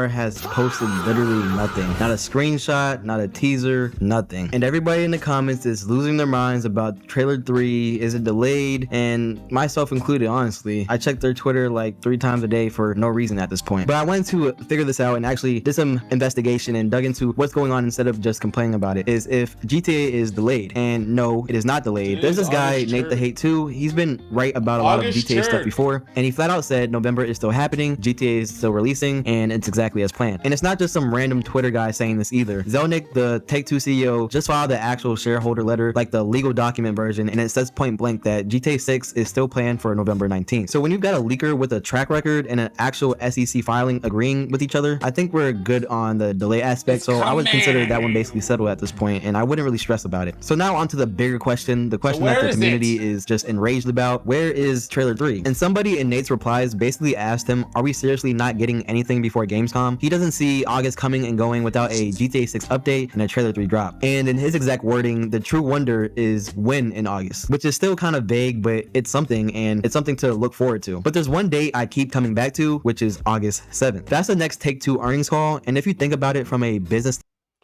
why on earth did we think it was the 3rd? Do you see the amount of misinformation that's spreading around the internet? Where we're sitting here being like, oh yeah, it's supposed to come. I literally woke up today being like, oh yeah, GTA 3 trailer, August 3rd. Where did we get that information from? Where am I getting that information from? No. Okay, the 7th? You know what? When it drops, it's gonna drop. This whole, it's coming, this is the day. It's all lies. Standpoint, dropping a big trailer right before you talk to investors is just free ammo. On the call, you get to go, hey, look how many people watched this trailer in 24 hours. And so my guess, and honestly, I think it's most people's guess at this point, is something's gonna drop around this August timeframe. Maybe a couple days before, a couple days after, but somewhere in this range. And here's the part that actually kind of got me excited. Somebody asked Nate directly if we'd see actual gameplay, not just another cinematic trailer. And his response was, I expect that we're gonna see a fair bit of GTA 6 next month, which is different from trailer 1 and 2. Those were just both story stuff with Jason and Lucia, no actual gameplay. So if that's the case, we might not even be getting a normal trailer 3. We might be getting like a gameplay deep dive, which yeah, but you guys also have to understand that throughout this whole time right now, this is what we call, they're playtesting the whole entire like app or game rather. They're playing it for 8 hours a day, like Nate the Hate said. If you guys like to, I don't know, put this leaker on blast.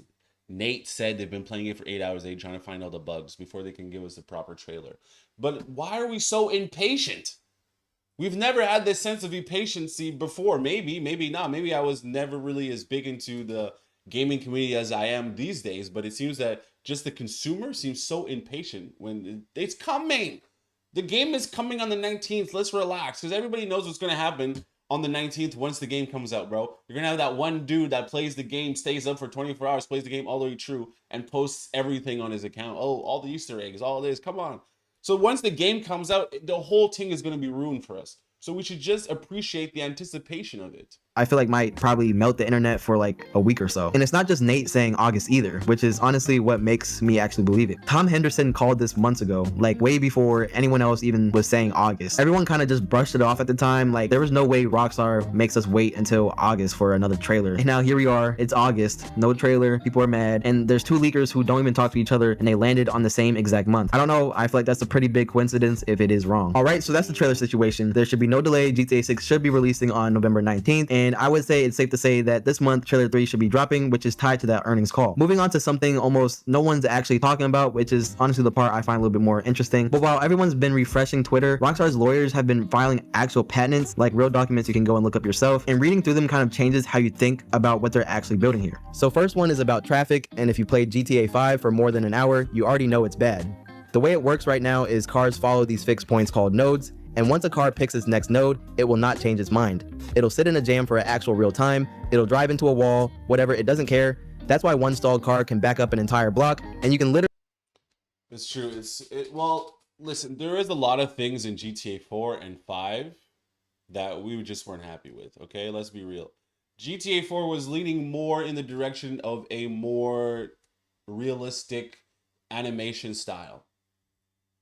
GTA 5 came around, the driving and the animations, everything seemed absolutely cartoonish, the ragdoll animations. So personally for me, I hope they fix that, because that was one of the things that when I first saw GTA 5, I was like, this is a no-go. So the patents that they filed here, yes, they have filed 3 patents. 2 have actually been confirmed, and one of them is to be disclosed. And it involves around the AI and also working around janky animations. They want to remove this idea of jank, right? When you play games like Red Dead Redemption, when the character gets hit in the shoulder or something, the character animation will reflect that. And then you shoot him in the leg. Ah, the leg. They got my leg, though. Bah! Gone, right? Falls off the cliff or whatever sort of ragtag place in the Wild West you're fighting. So Take-Two, they want to take advantage of these things and implement them into the game to make the game so dynamic and fluid and so varied that no matter how much hours of gameplay you're doing, you're not going to run into this repetitive nature of the cars, the traffic, or the characters repeating or saying the same things. This is what can make the longevity of a game seem endless, or seem like something that it's like after a good 48 hours, you already kind of know what everybody's going to do and say. All right? That's how much insight I have into that. Now, the thing I will say that is negative, though, is if you're working for Take-Two and you were part of the creation of these patents and special technology, guess what, boy? It doesn't belong to you anymore. It belongs to Take-Two, you slave. Literally clear a lane for someone, and they still just won't merge into it, because the decision already got made and there's no going back on it. This patent adds a second layer on top of that. They call it a course graph. Basically, it's like a simplified version of the whole map made of bigger chunks instead of tiny individual nodes. So instead of a car only knowing the one node right in front of it, it can actually see its whole trip ahead of time and reroute if something's in the way. And there's this other detail in there where cars can have their own individual driving behavior, so 2 cars could take the same route and drive it completely differently, which, I don't know, that's a pretty small detail, but it opens up stuff like weather actually messing with traffic, or cops that can actually cut you off through side streets instead of just following you in a straight line forever like they do now. Second patent's about the economy, which, if you've ever played GTA Online, you know, needed this like 5 years ago. Right now, buying a car or a property just kind of freezes the game while it figures out if it worked, and heist payouts sometimes just don't show up until you reload. This patent basically splits all of that into separate little functions instead of one giant script running everything, so if one thing breaks, it doesn't take the whole economy down. Sorry, Kevin Baca and Chris Mueller. Take-Two took your ting, and I don't even know what they're going to pay you out. They're going to pay you out? Come on, man. Tell y'all niggas about being a corporate slave, nigga. Down with it. And the actual server decides if something's legit now, not your own game, which is a big deal because that's the whole reason duping has been possible this entire time. I'll say this part is more speculation, but a system like that is also exactly what you need if they ever wanted to add a real player trading or some kind of marketplace. Nothing confirmed at all. I just wanted to be clear about that. I'm just saying the pieces would be there if they ever wanted to build it eventually. Third one's about lobbies, and honestly, I think this is the one people are going to feel the most. Right now, public sessions have a hard cap, so it's either dead or way too crowded depending on where you spawn in. This patent describes merging sessions together when players end up in the same area and splitting them back apart if it gets overloaded. So in theory, a big event could actually feel big instead of you being the only person there because of how matchmaking worked out. Obviously, so all these different things that they're putting into the game to make the game incredible and have so much variedness and nuance and playability, this is all things that take time. And here we are being impatient in this microwave era that we live in and being like, where's the game? Ah, where's GTA? Where's the next trailer? Ah. Okay, fine. If these people just listen to the societal pressure, dude, they'd release a game that's so buggy. They would release GTA the same way Kanye West releases albums. He has to go back there and finish the mix. It's like, that's not the game that we want to be playing. Not a game where people are fixing the bugs as the game is out. So let them cook! Let them cook! More players around means more chances of running into a griefer if they don't handle it carefully, but there's kind of an easy fix for that too. Just stop showing everyone's exact dot on the map. Do like a vague someone's nearby thing instead, pair it with actual proximity voice chat, and it just feels like a normal encounter instead of someone hunting you down with a radar. Anyway, that's basically where things stand. Well, you know what? I'm not mad at where things stand. Let's get out of this microwave mindset. Okay, I don't think we're gonna find anything good with this microwave mindset, guys. We're just gonna cook our brains. We're just gonna cook our brains. We're just gonna cook our brains. Do you wanna cook your brain? Tell me, girl, let me cook your brain. Come on, girl, let me cook your brain. Come on, girl, let me cook your brain.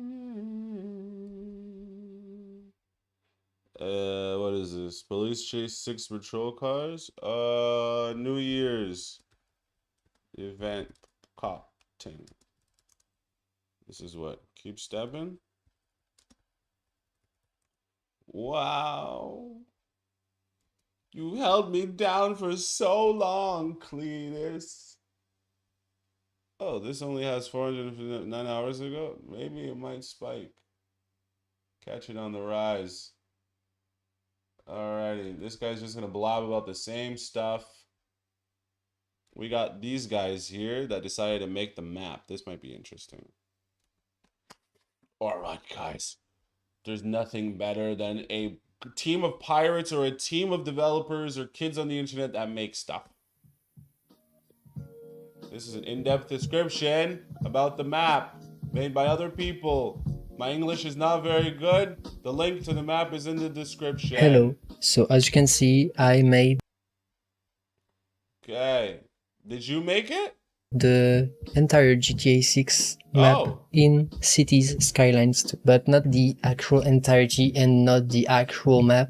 I used the GTA 6 mapping project. For those who don't know what the mapping project is, it's a Discord community that tried, just like they did for GTA 5, to predict the map of GTA 6. That's what the community map looks like. It was made by Yanis, but this is all the contributors. Shout out to them. This map is actually very accurate. We don't really know, we can know for sure, but when the footage leaked in 2022, there were cards on that footage, coordinates that they used to map, like they had specific coordinates for that spot and for this one, for example. And so they're able to know how many meters, how many matrix units they are between those 2 points, and that allows them to, you know, map the outline of the whole map. Plus, the leaked footage showed some mini-maps. You can see that there is the trailer 1, shot number 6, for example. This is the leak number 15. This is trailer 2, shot number 64. All that footage is right there. And, you know, I could show you the Discord, actually, but they used all the background shots that we had. All they could use to accurately predict where is that building, where is that. Listen, first of all, we had to just throw it up, guys. Throw it up to the nerds, man. The nerds are winning. We're constantly winning. You guys gotta pat yourselves in the back, okay? Stop the gooning. Stop the drinking on the Mountain Dew and pat yourselves in the back. It's time to get outside, take a little bit of sunshine, because you done did good work, guys. You done did good here. That road, where is that island, you know? First of all, they did all that in GTA 5, just thanks to the shots, the trailer, the screenshot and shit, and it was pretty accurate, but it should be way more accurate for GTA 6 because of the leaked coordinates. So what did I do to make that map? Using that mod image overlay, I just started by drawing the whole outline, etc, etc. When that was done, place the roads. So for example, small road, because this is what it looks like, right? And you can see that's perfect scale, perfect size for a small road around building. So yeah, that's what I did. And for each little building that you can see there, if we go back on the community map, you can see that it has a marker on it. You have here the in-game image of that building, and they found the real life location of it. So for example, for this building, we can see there the Sahara logo, which is a parody of Amazon, and they just know that the Amazon headquarters in Miami, they know the location of it, so they were about to actually predict the location of it based on all the screenshots. I don't know, maybe when you watch there, you can see it in the distance. They are really mad, they're crazy, they can spot a building from miles. So yeah, that's basically how they do it. What I wanted to do was to have a clear view of the map and recognize this is GTA 6 from all the screenshots and trailer shots point of view. So for all, I mean, a great majority of it. I placed prop by prop, every building that will look the most, that will fit the most, every vegetation, every tree, etc. And for the rest of the buildings we can't really see in those shots, or that we don't even know about, but we just know there's something there. I use the automatic generation of city skylines, and this is the final product. That's how I did it. Oh my god! So let's start with Vice Beach, for example. As you can see right there, I'd say, is this famous shot from Trailer 1. Okay. The first one that unveils the city. Those front buildings are hand-placed, hand-picked. Those ones are too. This is the famous hotel we can see. But for the rest of it, I mean the inland ones that you see, that's basically automatically generated. That's not the case for the Vice Beach skyline that you see there. The big buildings all around, the hotels and shit, that is in place because I wanted an accurate skyline. I don't really mind if those buildings are not accurate or not.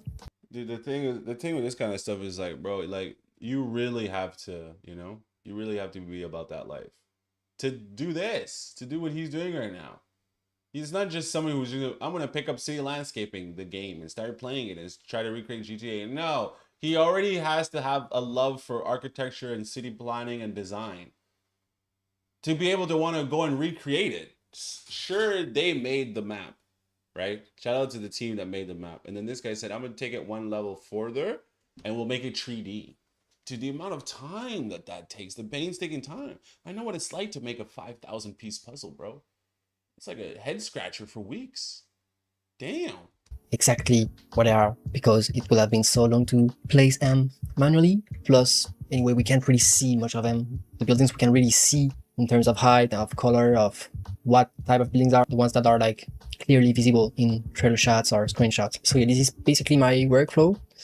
Something really cool that I like to do is pull up that first person camera mode, and I can just walk in Vice City, Vice Beach, and like, this is the map. This is the community conceptual map, but it is based on the same metrics, on the same coordinates. So I don't know, this is the map. Plus, I think we've got so many shots of Vice Beach that I think that this is just, I would say, 100% accurate. And I'm not saying my city skylines map is 100% accurate, but the community map is 100% accurate. So even if those buildings are not the correct size, they don't have the correct shape, they are where they should be. And moreover, the roads are the length they should be, and they will be. Oh, hello. But yeah, to wrap up, what I'm trying to say is that the scale is 1:1. It's near 1:1 from the game, and that's crazy to just be able to do that and walk around. Yeah, dude. In the GTA 6 map. So I want to show you some hotspots, some screenshot spots, trailer shots. There is this shot from trailer 1 without the NPCs, of course. But this is where it will take place. It's confirmed on the map. This is a highly unpopulated beach. Also, a quick little tip, if you guys didn't know, the sand in Miami Beach has to constantly be brought in because the shore washes it away. In case you didn't know. And so this is what it would look like to just be an NPC and hanging out on the beach. WWW. I like what the kid has created, man. This is what I'm talking about. When you put in the time and effort to do something, it shows in the work. It shows in the work. WGTA map. Yeah, that's it. That's our thing. That's the Rue of the day. Look at this. GTA map. GTA 6 mapping. All right, let's go somewhere. Let's go here because I want to know like what's going on up here. Interesting. Subset uses cookies? Why? What are you guys trying to, what information are you trying to take away from me? What information do you guys want? From me? I don't got nothing for you guys. Look at this map though. Look at this. What does this mean to you guys? Does this mean anything to anyone? Look at this map. What does this mean to you? Doesn't mean anything to me. Look at it. Take a look. Take a gander, buddy. Take a gander. Take a look, buddy. All right. Yeah, I guess that concludes that. The real question becomes,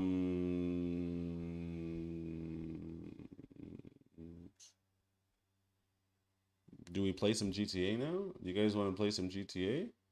Do we get all our videos finished? Yeah. We'll do short videos tomorrow, shorts, because we'll have more time. And tomorrow is another 7 a.m. day, so we'll be able to do that. Yeah, I don't want to get into that right now. That's not what I want to get into right now. Not right now. Is there anybody in the chat? No. Anyone in the chat here? No. Okay. No problem. Not a problem. All right. Let's get into some GTA, boys. Tomorrow we will play, what's it called? Tomorrow we will get into the reels. I just want to be able to do this and then do tomorrow another beautiful, same stream that we did today, same energy, same everything. Tomorrow again. Tomorrow we hit the reels, so we have the reels. Today I just want to get this content one and done, so I have it, upload it. We'll get to the reels. Dean and Adrian Broner aren't going nowhere, you know? They're not going anywhere, guys. All right? I want you to understand me, because you choose not to understand me. Baby, I want you to understand me, because you always seem to not to understand. Oh, you always seem not to understand me, baby. Why do you always seem never to understand? You never seem to understand a man. No matter what he might do for you. Baby, understand me.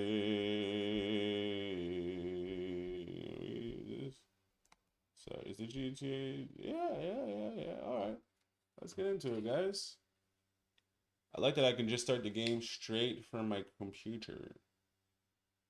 Is that a thing that's going to happen, or? I thought that was a thing that's going to happen. Launch game with controller. Yeah, okay. Will it launch? Will it launch?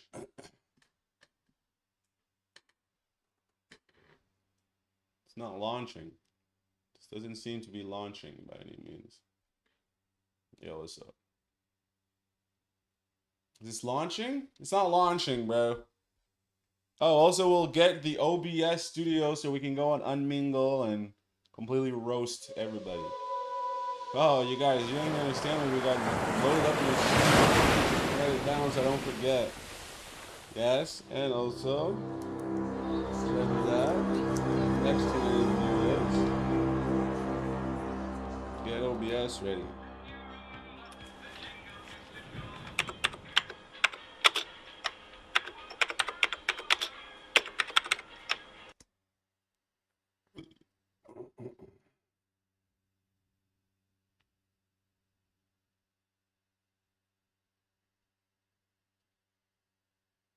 Yeah, the other one sort of took a hit.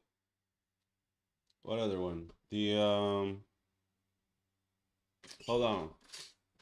The what's it called? What's it called? The monkey? Yeah, monkey.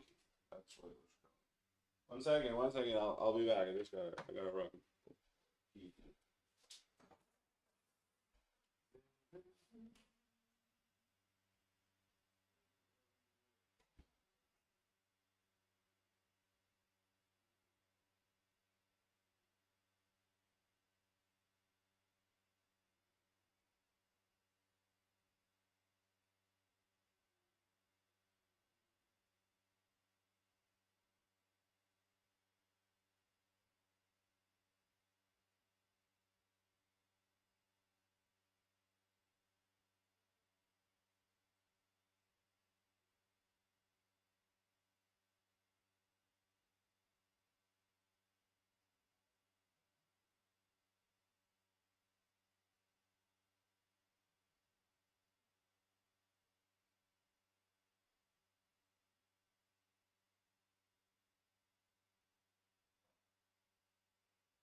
me, shawty. That's a nigga like me.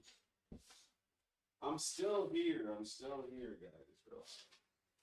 Middle of the stream, guys. We're in the midst of a stream. What's your stream? Is you a streamer? Who are you?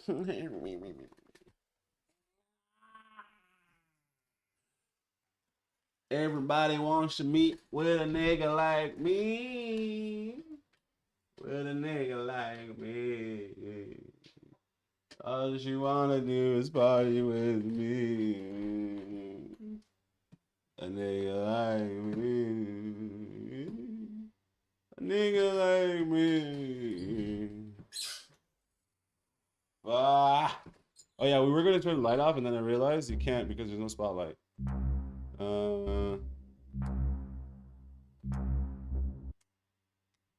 Alright, we're back. Hold on.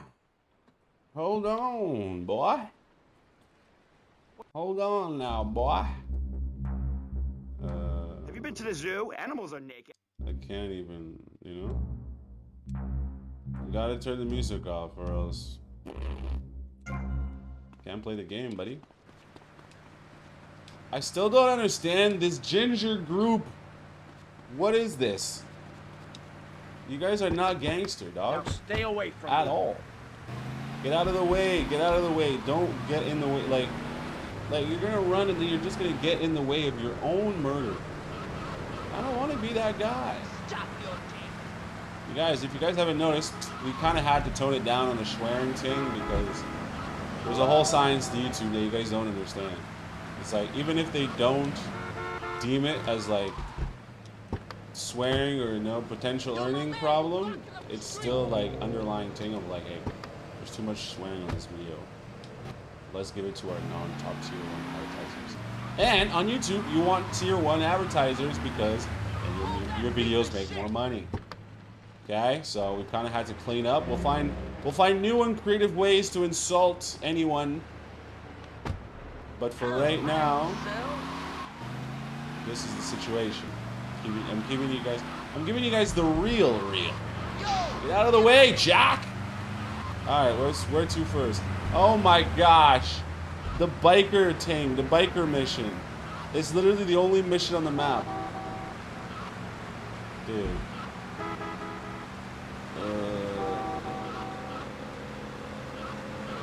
I tried to do it last time, dude. I tried to do it. Literally, like, we tried to do it, nothing but this mission, and we couldn't succeed. I don't even think I have the rocket launchers necessary to do this. How many rockets here? 6? Not enough. I have to go get more, dude. Because this is literally a chaos mission, bro. Oh, took a wrong turn, buddy. Come here and sit on my knee. Easy there, buddy. Easy there, puppy.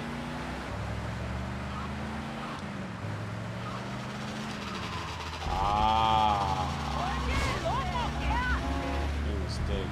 The turn is here. It's hard to see because it matches the street.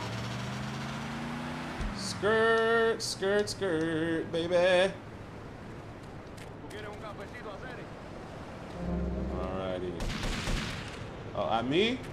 Better not be at me, guys, because the chances of you guys surviving a gunfight with me is very minimal.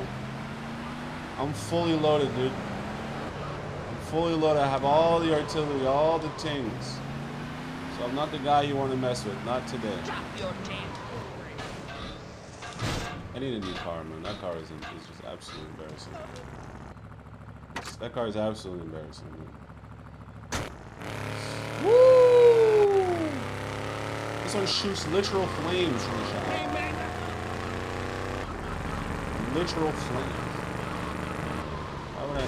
Oh God! Why would I not want this car? The 1956 Cubano Mulano? Come on!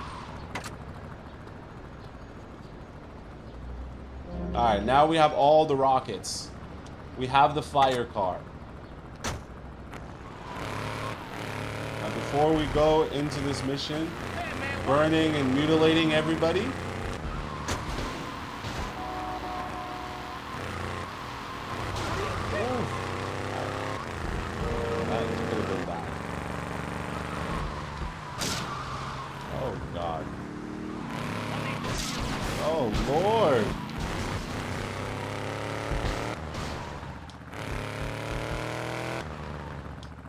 This thing is sweet, dude. I like the sound of the engine. Alright, let's go do this mission, guys. So now if we lose, we can always restart with a fully loaded clip. It's the only mission left on the whole map, and I can't do it. I can't drum up enough chaos!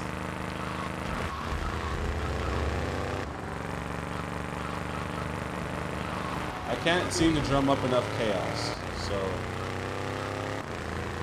the meter goes up slowly. It's like, bro, what do I gotta do? What do I gotta do? I said I was gonna watch a video on how to beat it. I mean, I'm not past that. I'm not past that just yet.